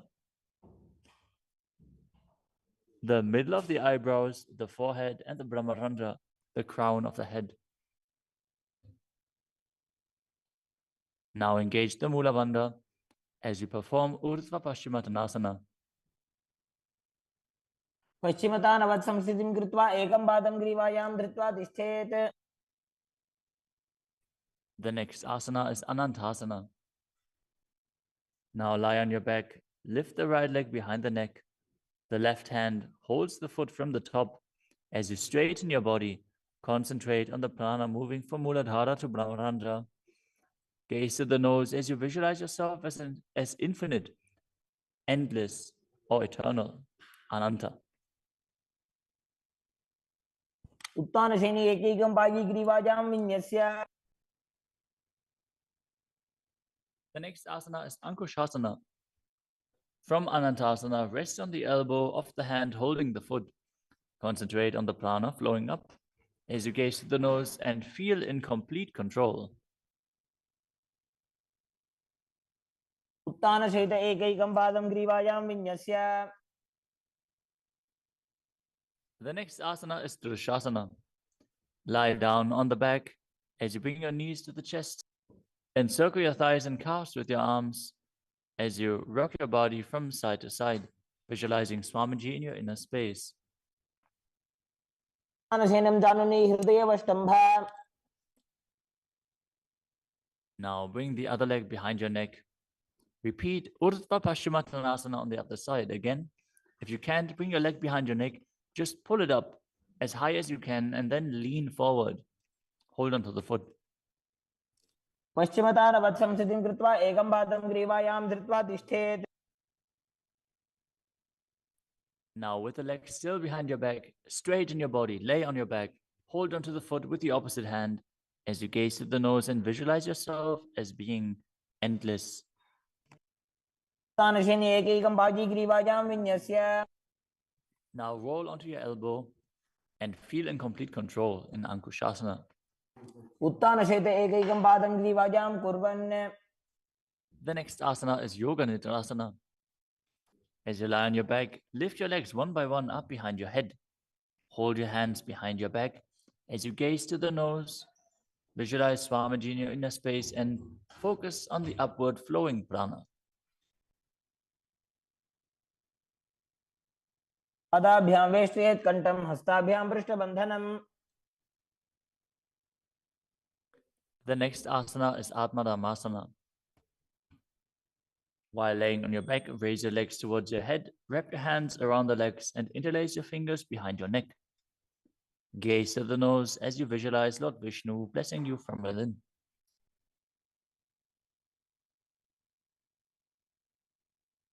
Atmaram आसन प्रथम सूधो सोवे. The next asana is Kochikasana. As you lay on your back, bring your knees to the chest with the soles facing up and extend your arms out sideways. Gaze to your third eye as you visualize Swamiji in your inner space.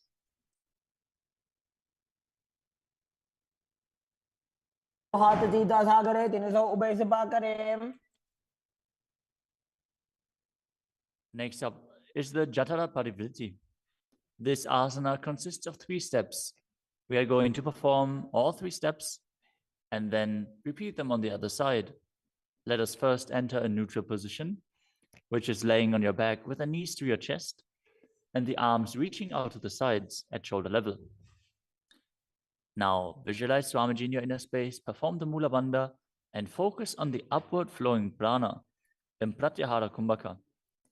As you perform the first step, which is bringing one knee to the side onto the ground while extending the other leg down. Now bring both knees bent to the side. Straighten both knees to the side, hold onto the feet, and gaze in the opposite direction. परिवृत्ति कुक्षिभागे त्रिधा हि परिकीर्तितः. Now come back to the neutral position. Arms extended out to the sides and the knees pulled to your chest. As you drop the other knee towards the ground, extending the other leg down. Now bring both knees to the side and extend both knees to the side, gazing in the opposite direction. परिवृत्ति कुक्षिभागे त्रिधा हि परिकीर्तितः. Next up is the Dvipadapitam. As you lay on your back, bend your knees and place your feet flat on the ground. Hold onto your ankles and lift your hips up, gazing to the nose and visualizing yourself as sturdy as a bridge. As you start breathing in the Mocha Kumbhaka, as you keep the Jalandhara Bandha engaged while exhaling, force the air out through the throat lock gently. This will bring about a state of swooning in the yogi. Perform the Mula Bandha as you do so. प्रतिक्रियायुतं द्वन्द्वपीठः सर्वबलप्रदम्.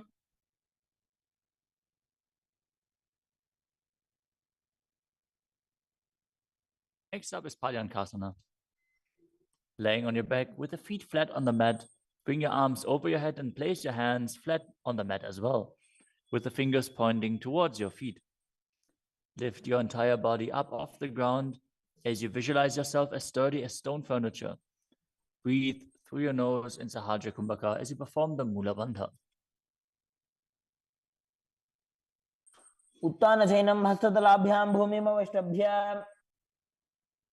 The next asana is Shvatanasana. Lay on your back with the knees to your chest. With the hands on the respective shoulders, move your hips in a circular motion and visualize that you're a dog playfully laying on its back.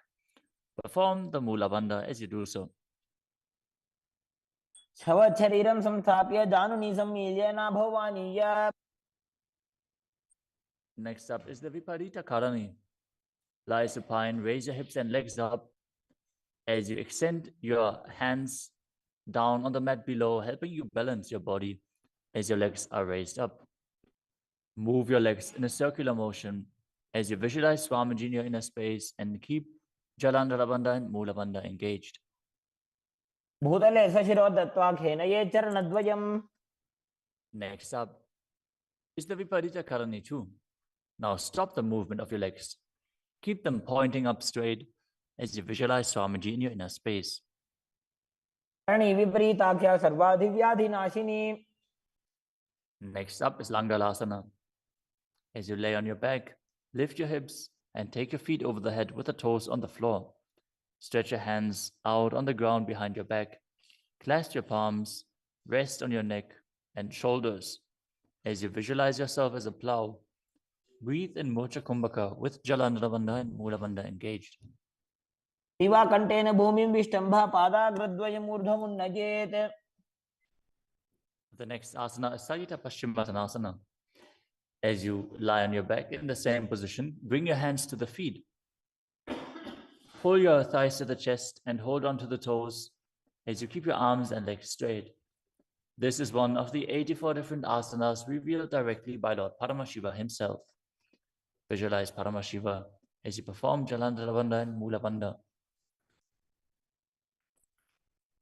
तानं शयित्वात् कुर्वीत शयितपश्चिमतानकम्. Next up is Supta Konasana.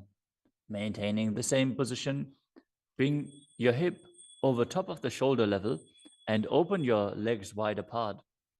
Visualize Swamiji in your inner space. Perform Jalandhara Bandha and Mula Bandha.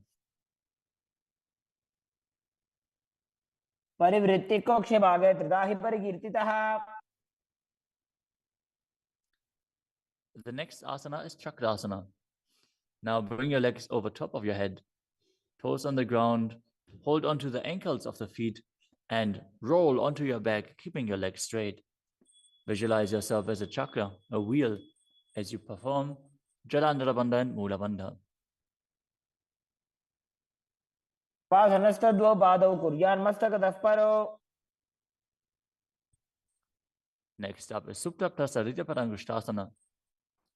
As you lay on your back with the legs vertical, hold on to the big toes in Prana Mudra, and then open your legs wide to the side. Visualize Swamiji in your inner space as you return to breathing in Ujjayi Pranayama, making an ocean-like sound with your mouth. उत्तानपादं क्रौञ्चं च मरीचिं वीरभद्रकम्. The next asana is Supta Padangushtasana. Now, hold onto the big toes and join your feet together above your body, keeping your legs straight and your arms straight as well. Visualize Swamiji in your inner space and perform the Mula Bandha. उत्तानपादं क्रौञ्चं च मरीचिं वीरभद्रकम्. The next asana is Matsyasana. From Supta Padangushtasana, move your legs into Padmasana and lay on your back, holding onto the opposite elbows over your head. Gaze to the nose and visualize Matsya, the fish avatar of Vishnu. Matsyasana. मुक्तपद्मासनं कृत्वा उत्तानशैलं चरेत्. The next asana is Padasharamasana. Laying on your back with the legs in Padmasana, place the backside of the right hand onto the left palm. Gaze to the nose and visualize Rama in your inner space as you perform the Mula Bandha. प्रथमकरे पद्मासन आचे सुदोषो वे भूपरिपाचे. The next asana is Sarvangasana. While laying on your back, legs in Padmasana, lift your hips and legs up. Bring your hands to the hips, supporting you with the elbows on the floor. As you tuck your chin to the chest in Jalandhara Bandha, contract the perineal region in Mula Bandha. Gaze to the nose and visualize Swamiji in your inner space. अथवा क्षेत्र संक्षेपात् सर्वांगासनम् उत्तमम्. Next up is Vrishchikasana. As you lay on your back, one foot on the opposite thigh, lift the other knee towards your head. Extend both arms up above your head and hook the fingers forward, gazing to your third eye and visualizing yourself as a scorpion. प्रथमशेन सूधो शीशिकेशिकी सन्धि सुदाखे. Now exchange the position of your feet. Repeat Vrishchikasana on the other side. प्रथमशेन सूधो शीशिकेशिकी सन्धि सुदाखे. The next asana is Vrishapadakshipasana. Now lay on your back and interlace your fingers around the neck as you lift both feet off the ground, extending one leg straight and the other knee pulled to the chest. Alternate extending and raising the knee again and again, visualizing Swamiji in your inner space and breathing calmly through your nose in Sahaja Kumbhaka. उत्तानशयनं कृत्वा अङ्गुलिभिः कन्द्रां बद्ध्वा. The next asana is Marottanasana. Lay on your back and lift your legs one by one up, touching the knees to your ears as you visualize Swamiji in your inner space. शोत्तानवत् संस्थितिः कृत्वा जानुद्वयं पर्यायेन कर्णयोः संस्पृशेत्. Next up is Vrikasana. While laying on your back, place the sole of the feet flat on the ground. Stand up and then sit back down, visualizing yourself as a wolf. अथ उत्तानशयनं कृत्वा पादतलाभ्यां भूमिं धृत्वा. The next asana is Luthasana. Lay on your back and quickly throw your legs up above your head. Completely roll over. Repeat this again and again, visualizing Swamiji in your inner space. Finish in a prone position. उत्तानशयनं पादौ शिर उल्लङ्घ्य. As you lay flat on your belly with the toes extended and the hands on the ground by your shoulders, contract your lips and make the sound of a flute, whistling while inhaling in Saladhasana Pranayama. Visualize yourself as a chariot, carrying warriors into a battle for Dharma on your chariot back. युज्यशयनं कृत्वा नाभिं भूमौ निधाय. The next asana is Dehalyulanganasana. Now push your body up into Tadakshvasana, the plank position, as you jump your legs forward and back between the arms again and again. Visualize yourself go beyond the body and mind.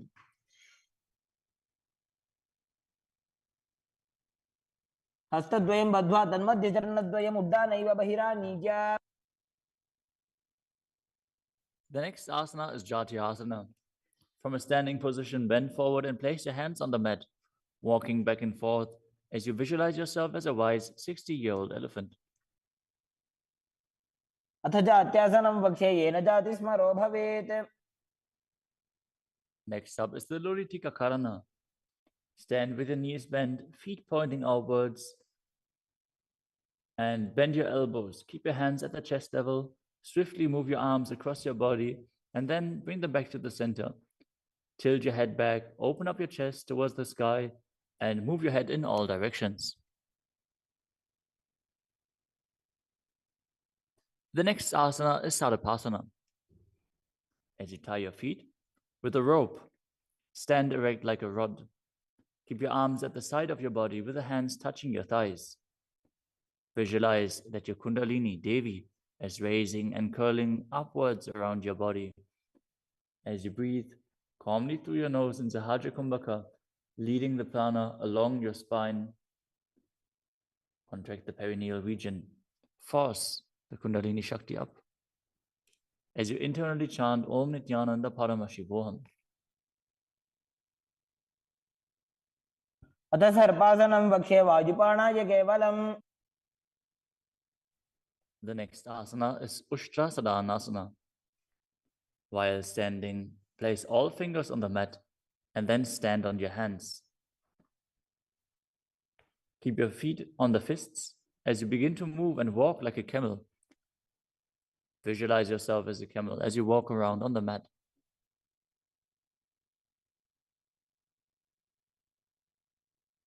मुष्टिकनिष्ठिकाप्रदेशेन भूमौ निधाय उपरिपादतले संस्थाप्य.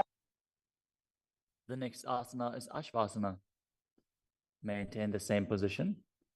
Walk around on the hands as you visualize yourself as a horse.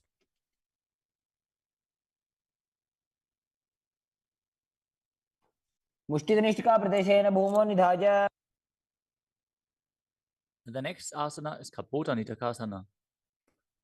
As you stand straight with the feet together, interlace your hands behind your back in Padusha Mudra. Pull them down towards your calves as you open up your chest widely. Visualize yourself as a soaring bird diving. पादतले भूमौ निधाय. Next up is the Tala Pushpaputam Karana. Stand tall with the palms together in Namaskara Mudra as you gently bend your knees and keep the toes pointing outwards.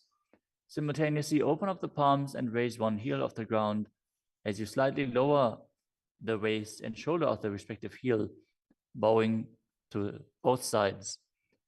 As you visualize you're holding a bouquet of flowers and offering it to Paramashiva. Next asana is Khadgasana. As you lay down on your stomach, jump your feet up towards your hands and stand. As you bring the palms together, forming the horn of the rhinoceros in Namaskara Mudra, visualizing yourself as a rhinoceros and gaze to the nose.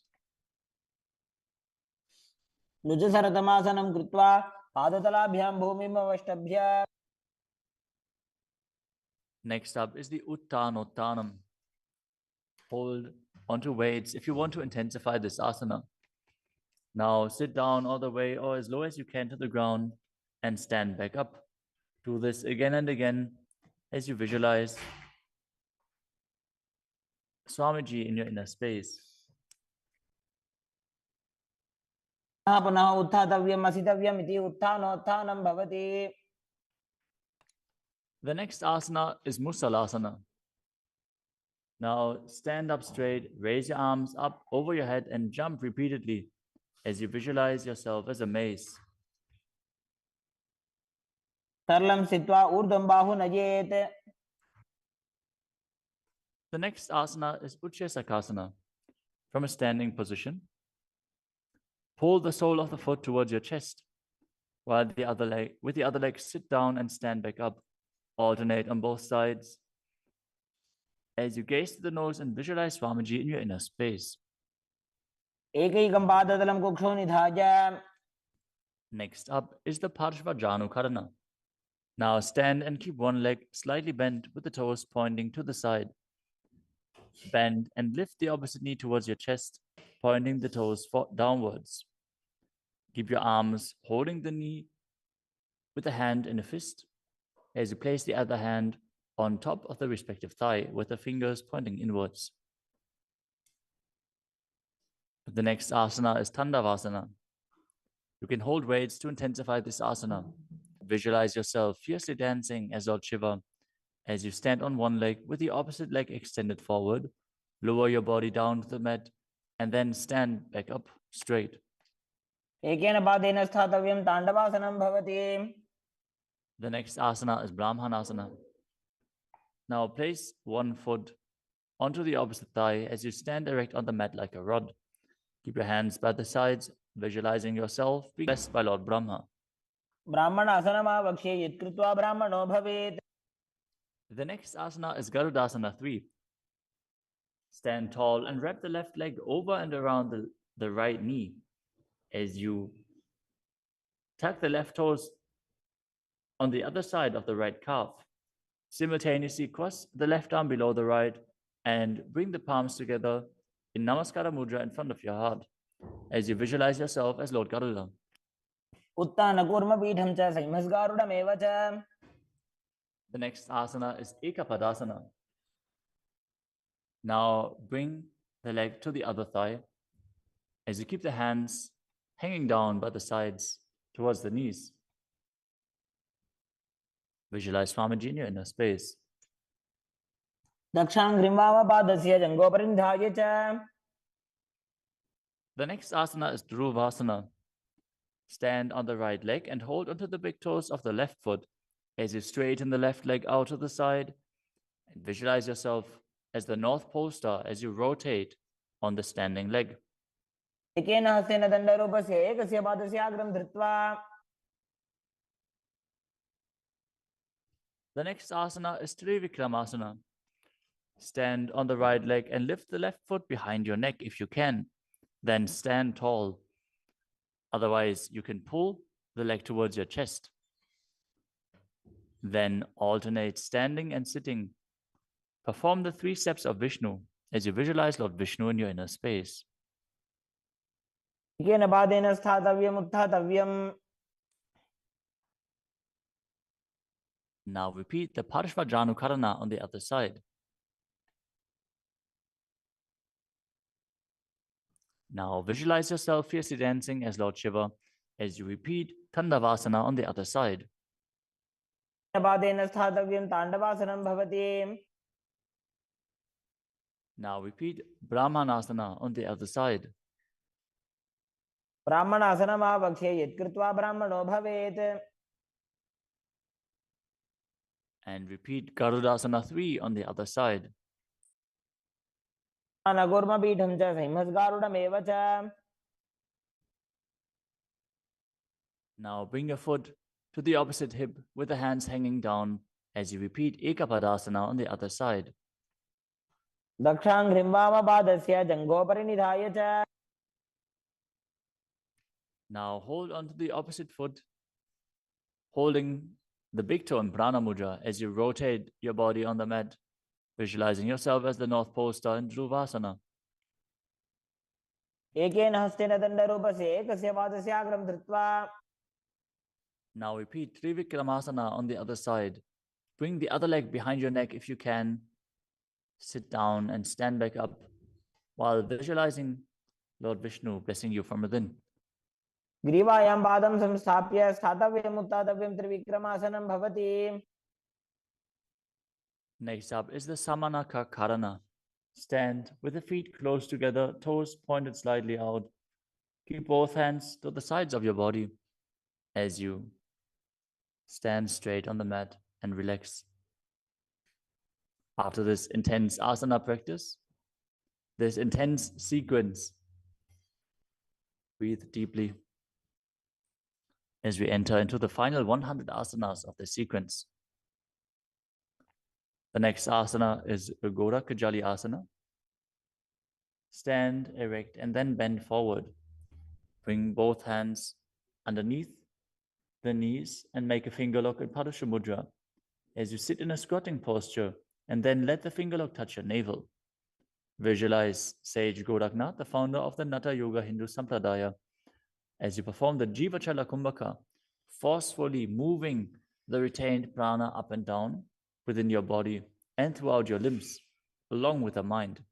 Perform the Mula Bandha as you do so and internally chant Om Nithyananda Paramashivoham. प्रथम ही उभ होए बाहुरी नीचो पुनि होवे. The next asana is Kanchira Asana. Now insert your hands between the thighs and calves and then wrap them around behind your butt, interlacing your fingers behind your back. Keep your chest upright. Visualize Swamiji in your inner space. ऊर्ध्वमध्यात् हस्तौ निवेशयानितं वं धृत्वा. The next asana is Bhairu Asana. Now bring your feet together and sit in a squatting posture with the heels touching the perineum. Hold the hands at the back. In Parusha Mudra, sit upright and gaze to your navel, visualizing Bhagavan Kala Bhairava, the Lord of Time. दो ऊपक की थलिया की माहिली को और मिलाई. Next up is Varahasana. Now squat all the way down to the ground. Keep your feet together, toes apart. Bring your elbows up close to your head and join your palms behind your back with fingers pointing down. Gaze to the nose and visualize a boar, which is one of the 10 incarnations of Mahavishnu. पागदली की माहिली को और मिलाई फना पानी उकड़बई से.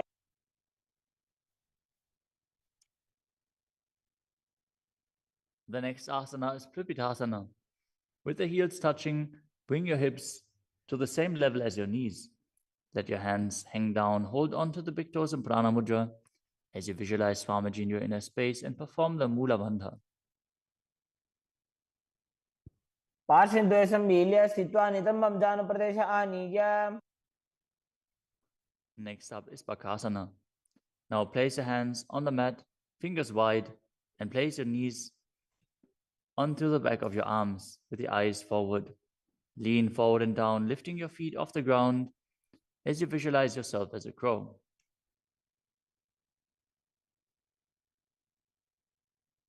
हस्ताभ्याम अवनिमवष्टभ्याम.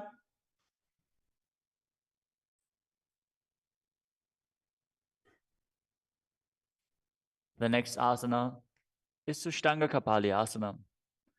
Now kneel down, head on the ground with the palms spread for support. Raise your body on your head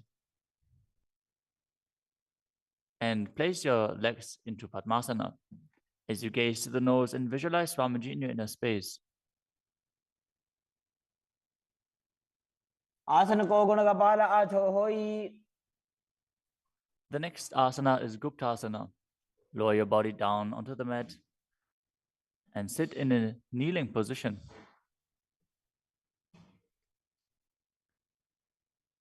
Keep your toes touching behind and sit in between the heels. As you place your hands on the knees, sit straight and gaze to the nose as you visualize you are sitting in the secret seat with Paramashiva and Guru. ध्यानोर्वोरन्तरे पादौ कृत्वा पादौ च गोपयेत्. The next asana is Vrikshasana too. This is another inverted posture. So if you have any blood pressure related issues, please take precautions. If you need aid in support performing this asana, if you have a partner available, they can aid you. Otherwise, you can use a wall for support. You can walk the wall up and down.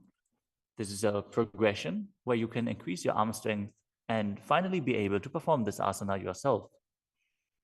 Now, place your hands on the ground, shoulder width apart, and lift your body up straight into a handstand. Visualize you're a tree with deep roots into the ground as you breathe calmly in Sahaja Kumbhaka.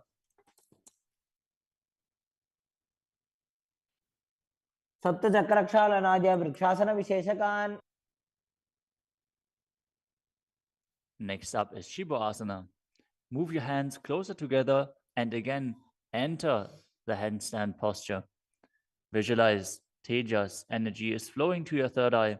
As you gaze up to your third eye, the Tejas energy will rejuvenate your body. दो पग जोड़ी माही Gulf मिलाए.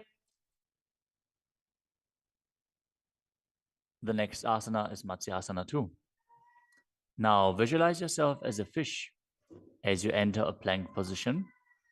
Lower your body down to the mat and push it back up again and again as you engage the Mula Bandha. दिव्यं शयनं कूर्परो पार्श्वभागायाम् ऊर्ध्ववृत्या.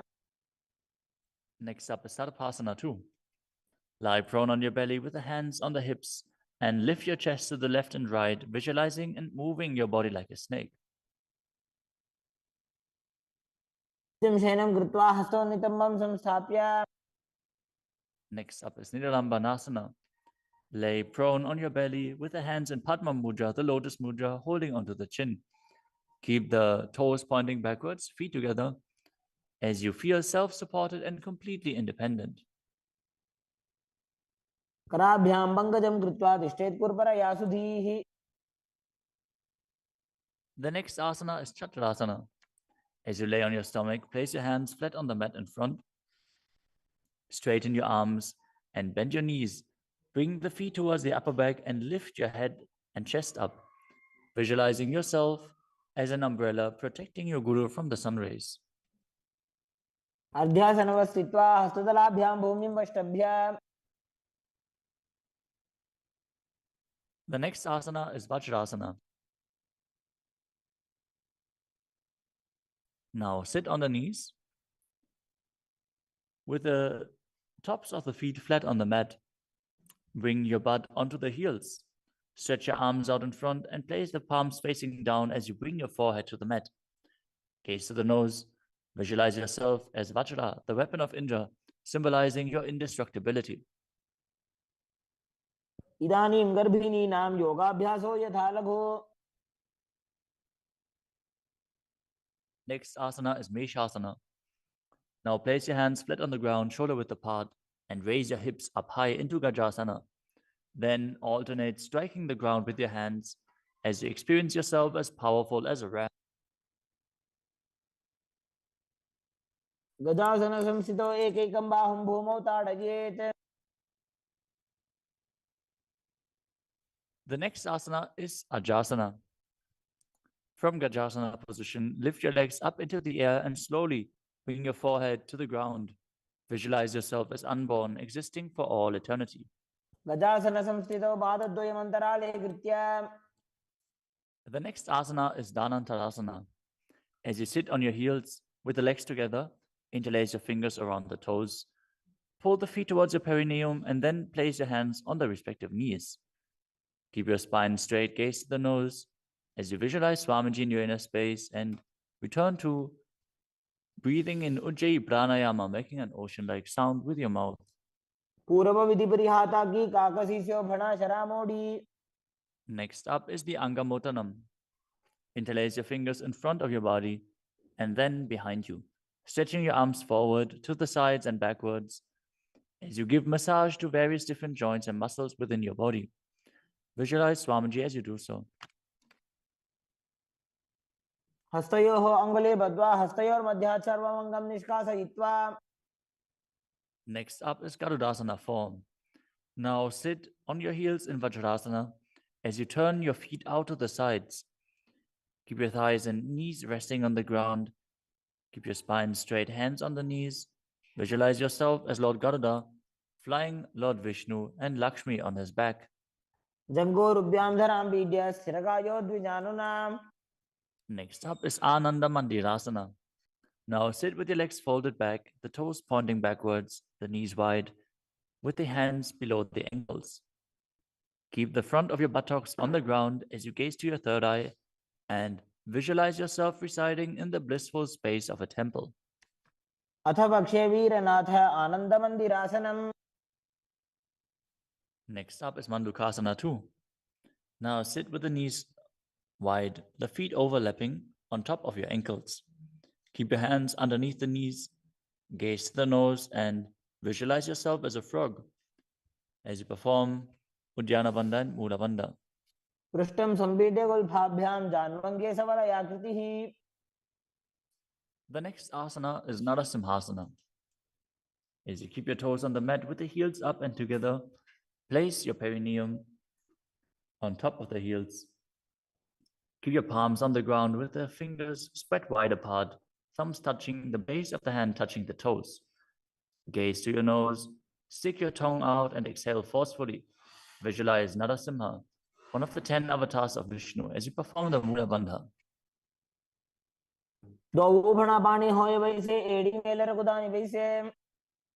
The next asana is Vishrakasana. Sit on the toes and place your perineum on the heels as you separate your knees and place them on the ground. Make a hollow of your palms and place it on your mouth. Keep your thumbs under the teeth and close your lips. Gaze to your nose. Inhale through the right nostril and exhale through your mouth as per your capacity in Vishraka Pranayama. Visualize yourself as Devi, presiding over any and all minuscule fears you might have.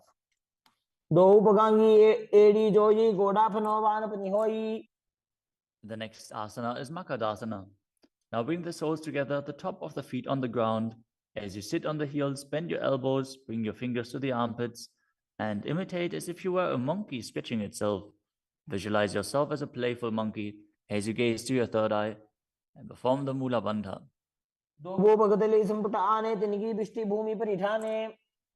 The next asana is Vajrasangadasana. Stand on the toes with the soles of the feet together, sit on the heels, keep your knees wide and off the floor. Hold your elbows behind your back as you gaze to the nose. Embody a diamond-like strength for yourself and your Sangha, your spiritual community.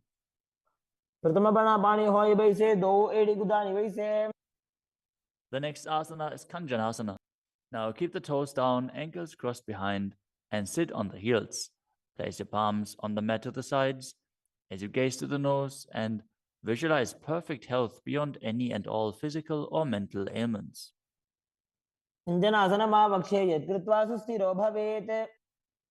The next asana is Kurmasana, the turtle posture. With your toes flat, cross your feet and place your perineum onto the back of the heels. Keep your knees wide and on the floor. Rest your hands on the knees. Gaze to the nose and visualize a turtle with a stable body and mind to live for hundreds of years.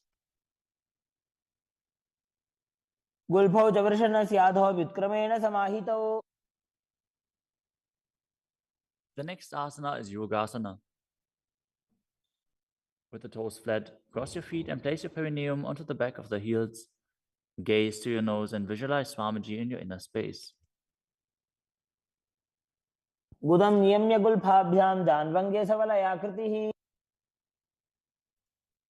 The next asana is Vijogasana. Now stand on your knees. Cross your ankles behind with the feet near the opposite knee.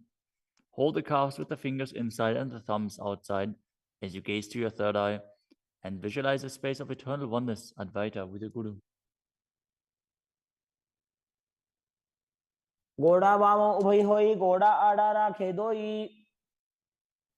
The next asana is Ushtrasana 2. In a kneeling position, bend backwards, hold your ankles with your hands and keep your arms straight. Push your hips forward and tilt your head back as you visualize yourself as a camel.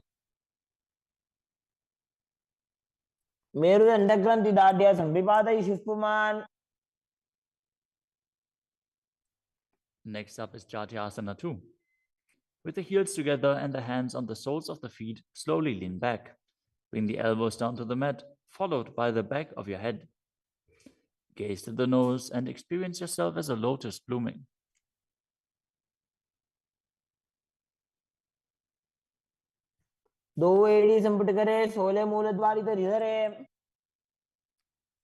Next up is Viratasana. Sit on the knees with the thighs and calves together. Lean back and touch your back to the ground. Then rise back up. Do this again and again as you visualize the healing and liberation of all causal, subtle forms of your body. Gaze to the nose and perform the Mula Bandha.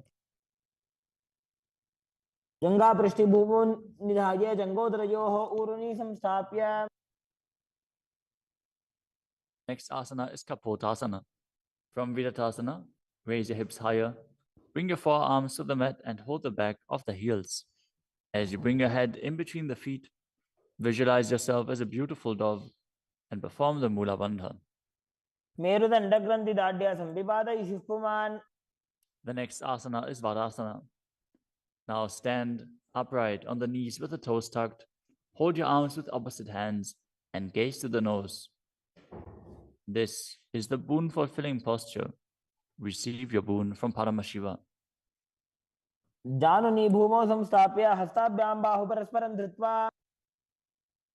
Next up is Vadahasana 2. Keep your knees together, toes tucked behind. Lean forward as you bring the elbows to the mat. With your hands holding the head, rest your buttocks on the heels and visualize yourself as Varaha, the boar incarnation of Mahavishnu. सूर्यं चन्द्रं भेदनानि आसनानि निकथ्यते. The next asana is Mundasana. This is another inverted posture. Use a wall for support if needed. Now kneel down, place your elbows on the mat, shoulder width apart. Interlace your fingers and place your head onto the mat, supporting it with both hands. Walk your feet forward until your hips align with the shoulders and then raise your legs straight up. Be stable. Gaze to the nose. Visualize yourself as a lopped tree as you breathe calmly through your nose in Sahadra Kumbhaka in Mundasana. अधो मुण्डासनं वक्षे सर्वेषां प्राणिनां सुखम्. Next asana is Andhasana. In a kneeling position, place your head in between the knees and the elbows outside of the knees. Hold your head with both hands, gaze to the nose, and visualize Swamiji in your inner space as you breathe through your mouth and perform the Mula Bandha. प्रथम भगदली समठहरावे कोरमा हिली उभे मिलावे. The next asana is Viparita Shalabhasana. You can hold weights to intensify this asana. As you lie on your belly with the arms extended straight out, lift your thighs, arms, and chest off the ground. Visualize yourself as a locust and perform the Mula Bandha. शलभासन भेदाश्च नटभेरुण्ड नामके. The next asana is Kapalasana. Lie on your belly with the arms at the side, palms facing down. Keep your forehead on the ground and keep your chest on the mat as you lift your legs up together. Visualize yourself as a skull, representing the mind with purified thoughts and the strong will to attain enlightenment. कपालं भूमो निधाय ऊर्ध्वं पादौ नयेत्. The next asana is Akasha Kapotasana. As you lay on your stomach, keep your hands by the sides and lift your legs up over your head. As you slowly place your feet on the mat in front of your head, keep the palms flat on the mat behind, visualizing yourself as a free and open dove. As you breathe in Sahadra Kumbhaka and perform the Mula Bandha. उष्ट्रासने स्थित्वा चरणौ भूमेरुत्थाप्य. The next asana is Chatakasana. As you sit on your knees, bring the chest down so the navel touches the knees and keep your hands and elbows flat on the ground. Be sturdy. Visualize yourself as a sparrow as you perform the Mula Bandha. पूर्वपर्यन्तौ हस्तौ धरामवष्टभ्य. The next asana is a Vrishchikasana too. Now kneel down, keep your hands and elbows on the mat. As you raise your legs, bend your back to touch the feet onto your head. Lift your chin and hold as you visualize yourself as a scorpion. विच्छेव पुच्छ प्रतिमाङ्घ्रिपार्श्वे धृत्वा स्वशीर्षे चिबुकं विधार्यकौ. Now place the perineum down on the right heel as you keep the left foot outside of the hip with the toes pointing outwards. Now visualize yourself as a bull as you start breathing in the Antarangaka Kumbhaka, forcefully inhaling through your nose, holding the breath for a short while and then exhaling slowly. याम्यगुल्फे पादमूले वामभागे पदेतरम्. The next asana is Lulasana. From the kneeling position, place your hands flat on the mat in front. Lift your knees off the ground and cross the toes over the left. The left toes over the right. As you balance above the mat and visualize Swamiji in your inner space. लोलासनं सदा कुर्यात् बाजुलोलापघातनात्. Now directly place your perineum down on the other heel as you repeat Vishesha on the other side.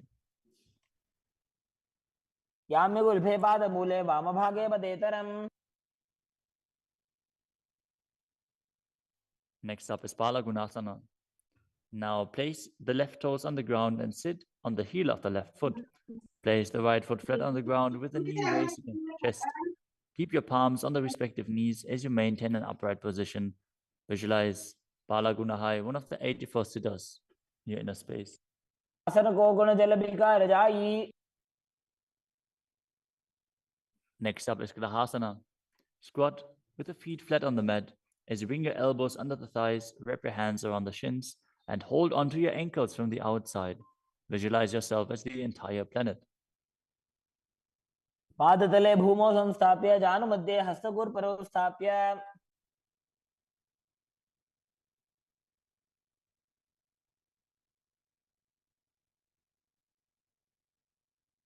Next up is Balagunasana on the other side. Visualize Balagunahai, one of the 84 siddhas in your inner space. आसन को गुण जल विकार जाई. Next up is Utkatasana. You can use weights to intensify this asana. As you squat on your toes with the heels up, the knees off the mat, place your perineum onto the heels and your hands on the respective knees.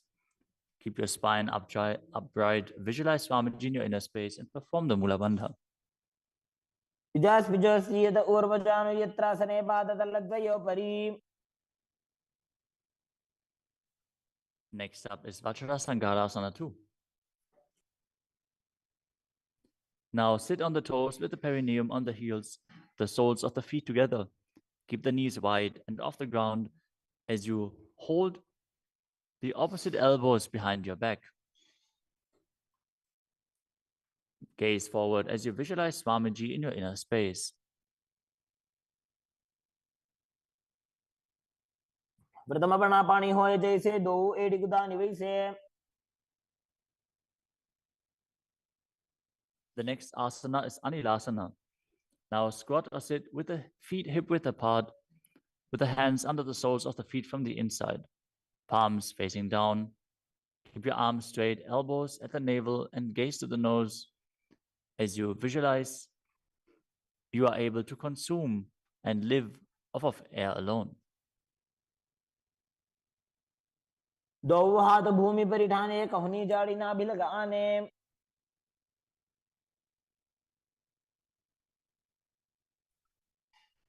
Next up is Padukasana. Now place the back of your hands on the mat with the fingers facing towards your body.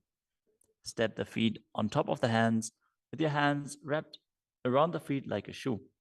Start walking around on your mat as you visualize you're wearing padukas walking across India. हस्ततलयोः पादतले कृत्वा.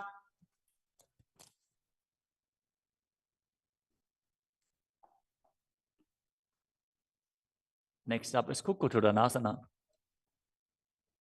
Now place your palms on the mat, raise both feet upwards into the air, and let them fall back down. Do this again and again as you visualize yourself as a rooster. हस्ततले भूमौ कृत्वा पादतले च ऊर्ध्वमुड्डानं कृत्वा. Next up is Viparitanityasana. Now place your hands on the mat and raise your legs upwards into a handstand. As you move around on two hands dancing, feel yourself become free of all inhibitions. हस्ततलाभ्यां भूमिं वष्टभ्य.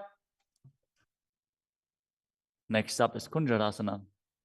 Now separate your feet and place one palm down on the mat with the arm straight.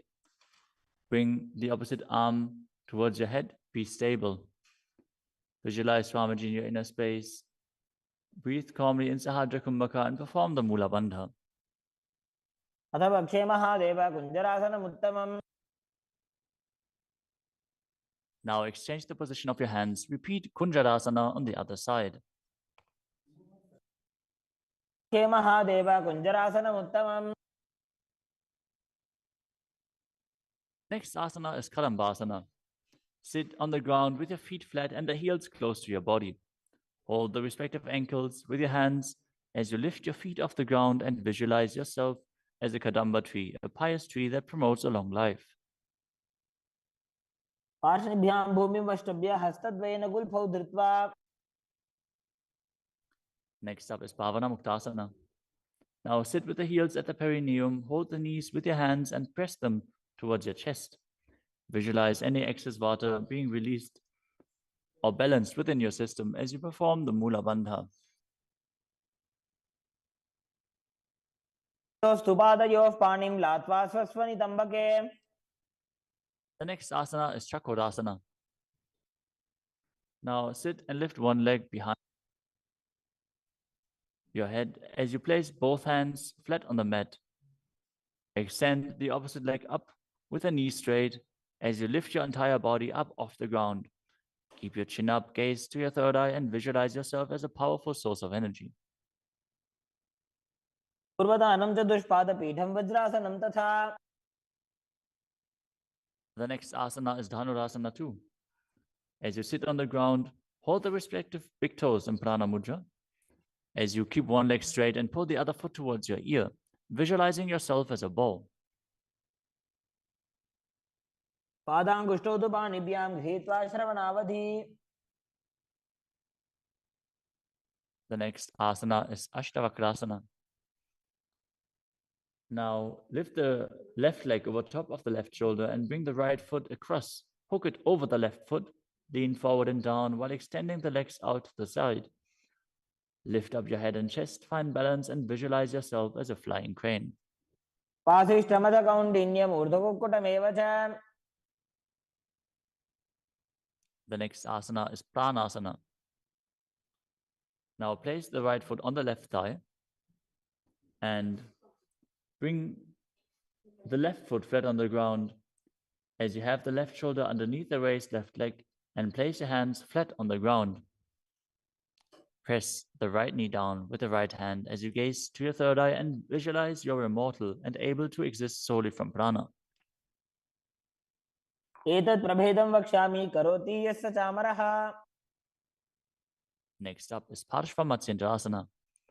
Now keep one leg bent on the ground with a foot at the opposite hip and bring the other leg over top as you twist your body around the raised knee and interlace your hands below the raised knee. Gaze to your third eye and visualize the great sage and yogi Matsyendranath, the master of Hatha Yoga. वामोरुमूलार्पितदक्षपादो जान्वो बहिर्वेष्टितदक्षदोष्णा. Now repeat Chakrasana on the other side.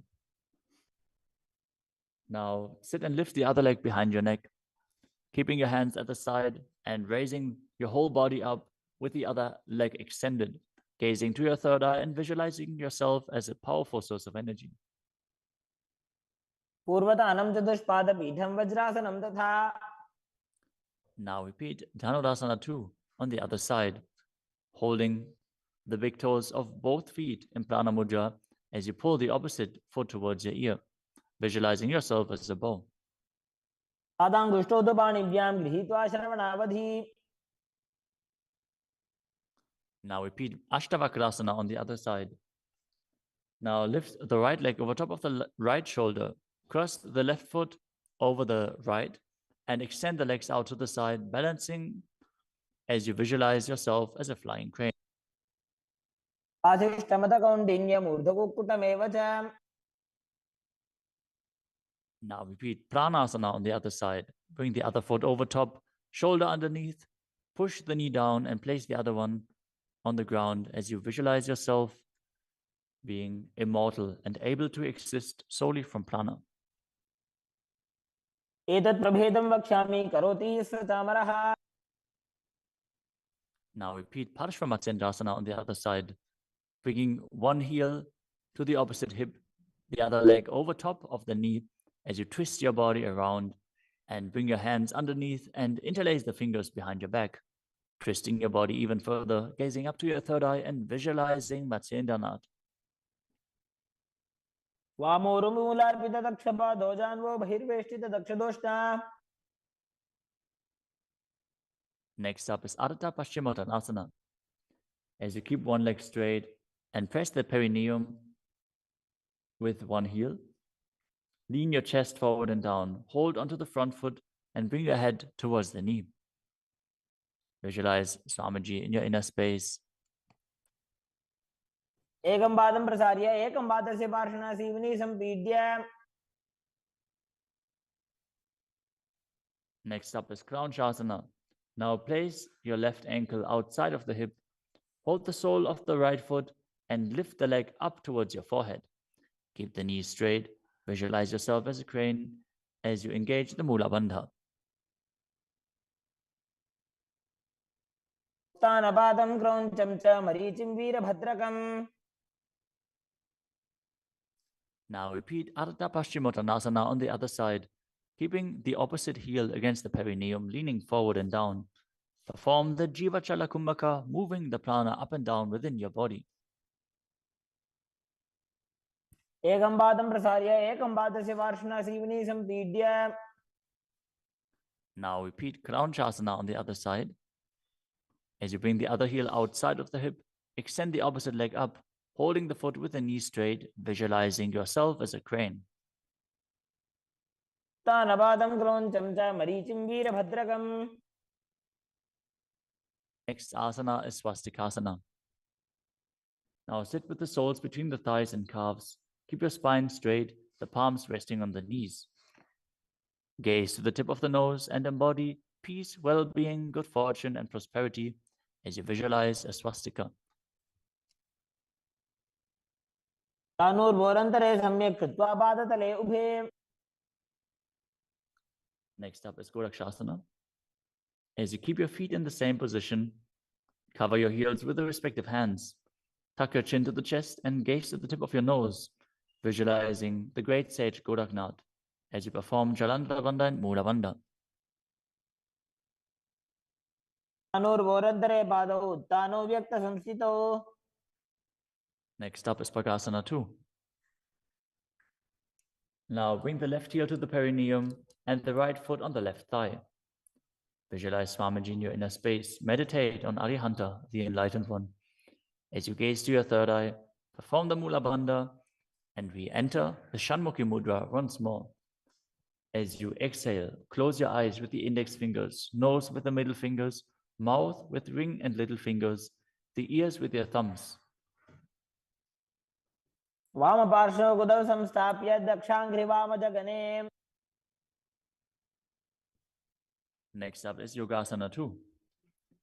As you keep your feet on top of the opposite knees, place your hands on the ground beside your body with the palms facing up.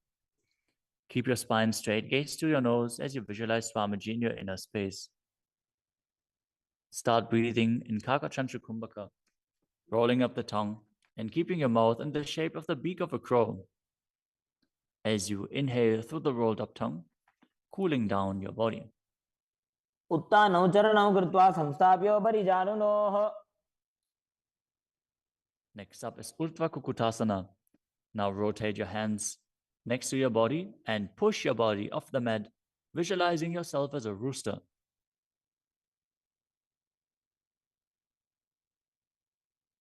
वासिष्ठमदकौण्डिन्यम् ऊर्ध्वकुक्कुटमेव च. Next up is Siddha Haratali Asana. From Padmasana, insert both hands through the knees and place them on the mat. Avoid lifting your body up. Stay seated in this position as you gaze to the nose and visualize Swamiji in your inner space.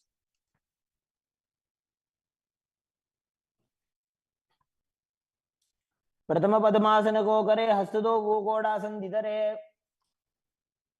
Next up is Hamsasana. From Padmasana, lift your body off the ground as you gaze to your third eye and visualize yourself as an elegant swan. कुक्कुटासने स्थित्वा स्कन्धपर्यन्तं मूरोनि नीत्वा. Next up is Karmukasana. From Padmasana, place your hands between the thighs and calves. Lean forward, and while sitting, reach your hands behind your body in Parasha Mudra.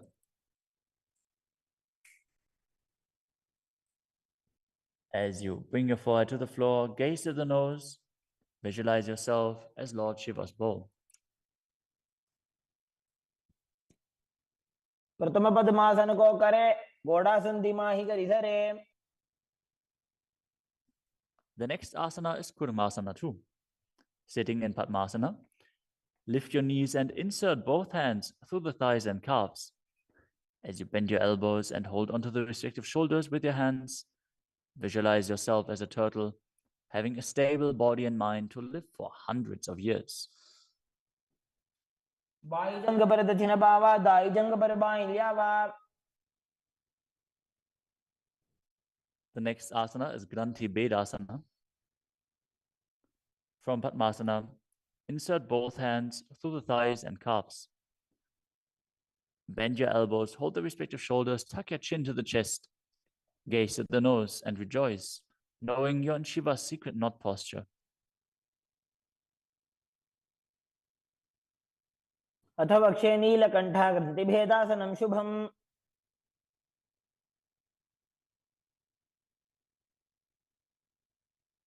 The next asana is Uttana Kurmasana. From Padmasana, insert both hands through the thighs and calves. As you roll onto your back, hold onto the respective shoulders with your hands and gaze to the nose, embodying a turtle laying on its back.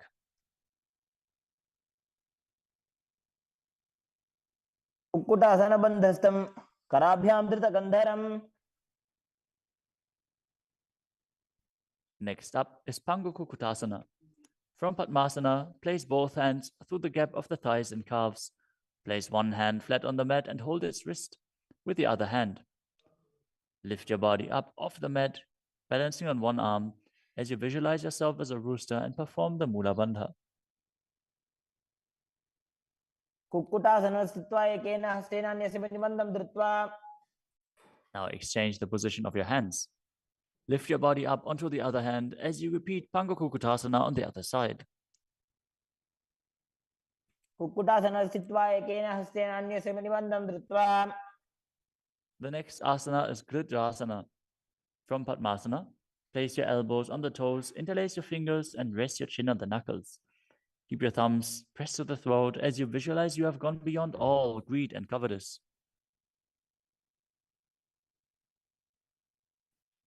जानोर्भोरन्तरे पादौ उत्तानौ व्यक्तसंस्थितौ. Next up is Padmasana 3. From Padmasana, hold one hand over the other with the palms facing upwards. Keep your spine straight, gaze to the nose, and visualize Swamiji in your inner space as you perform Mahamudra Bandha, all three bandhas engaged. उत्तानौ चरणौ विधाय विधिवत् शक्तिस्थितौ योगिरात्. Next up is Padmasana 4. From Padmasana, place your palms on top of the knees. Keep your spine straight, gaze to the nose, engage the Mula Bandha, and visualize Paramashiva in your inner space. एतत् पद्मासनं कुर्यात् प्राणवायु प्रसिद्धये.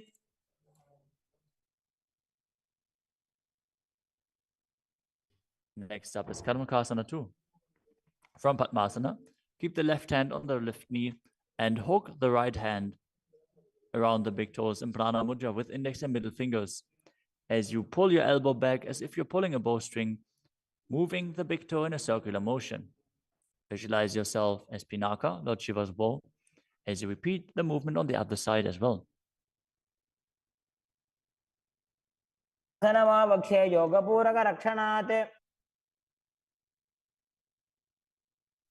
Next up is Karmakasana 3.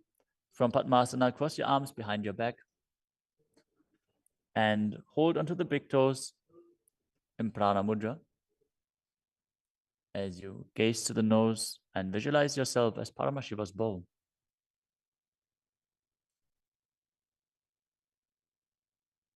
आसनमाक्षित्य उदरे पूरयेत् सुखम्. Next up is Dridhasana. Now maintain Karmakasana 3. Lift your chest up and gaze to your third eye, visualizing that you are the action of Paramashiva's third eye, destroying anything you come across. ऊरुभ्यामुपरि स्थाप्य पादयुग्मं प्रयत्नतः. Next up is Nagadasana. From Karmakasana 3, with your arms behind your back, roll onto your back. Hold on to the big toes if you can. Otherwise, lay on your arms in Padmasana as you gaze to the nose and visualize yourself as a snake. प्रथम पद्मासन को टाने, दो हाथ पाछाने आने. Next up is Kandukasana. As you lie on your back, bend your knees with the feet off the ground. Embrace your knees to the chest with the head touching the knees. Roll your body up into a ball as you breathe in Sahadra Kumbhaka. Petrasane sthitva hastabada nishkushya. Next up is Urdhva Pavanasana. Lay on your back with the knees raised together, feet flat on the ground. Interlace your fingers behind your neck as you gaze to the nose and visualize Swamiji in your inner space. प्रथमे सूधो San करावे, गोड़ा उभा राशि मिलावे.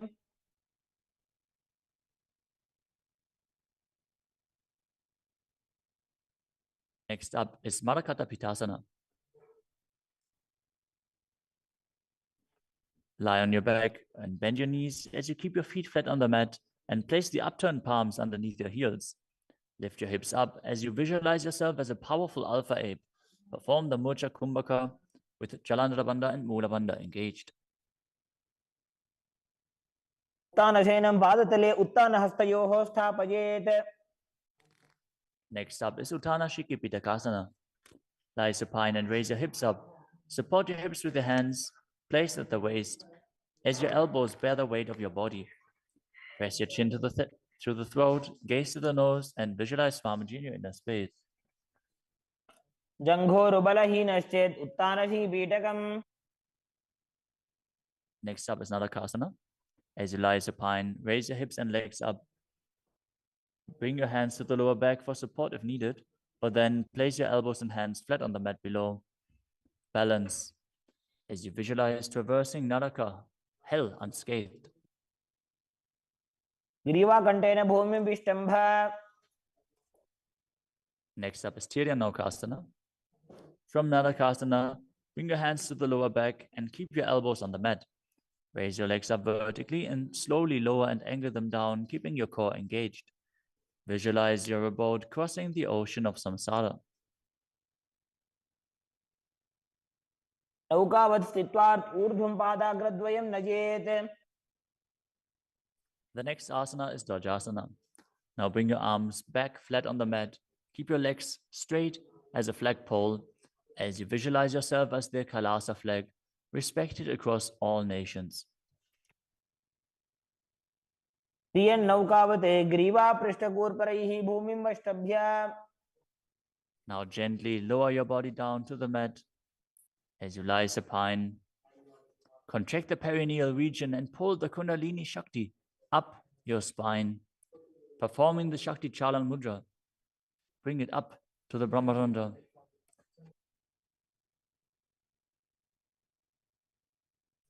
As you completely relax, unclutch from any micro movements of your body and mind.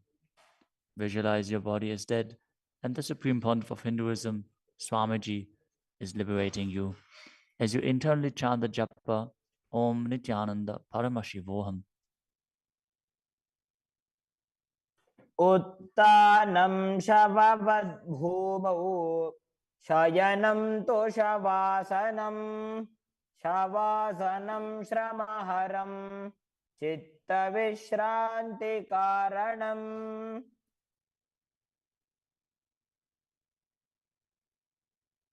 ॐ नित्यानन्द परमशिवोऽहम्.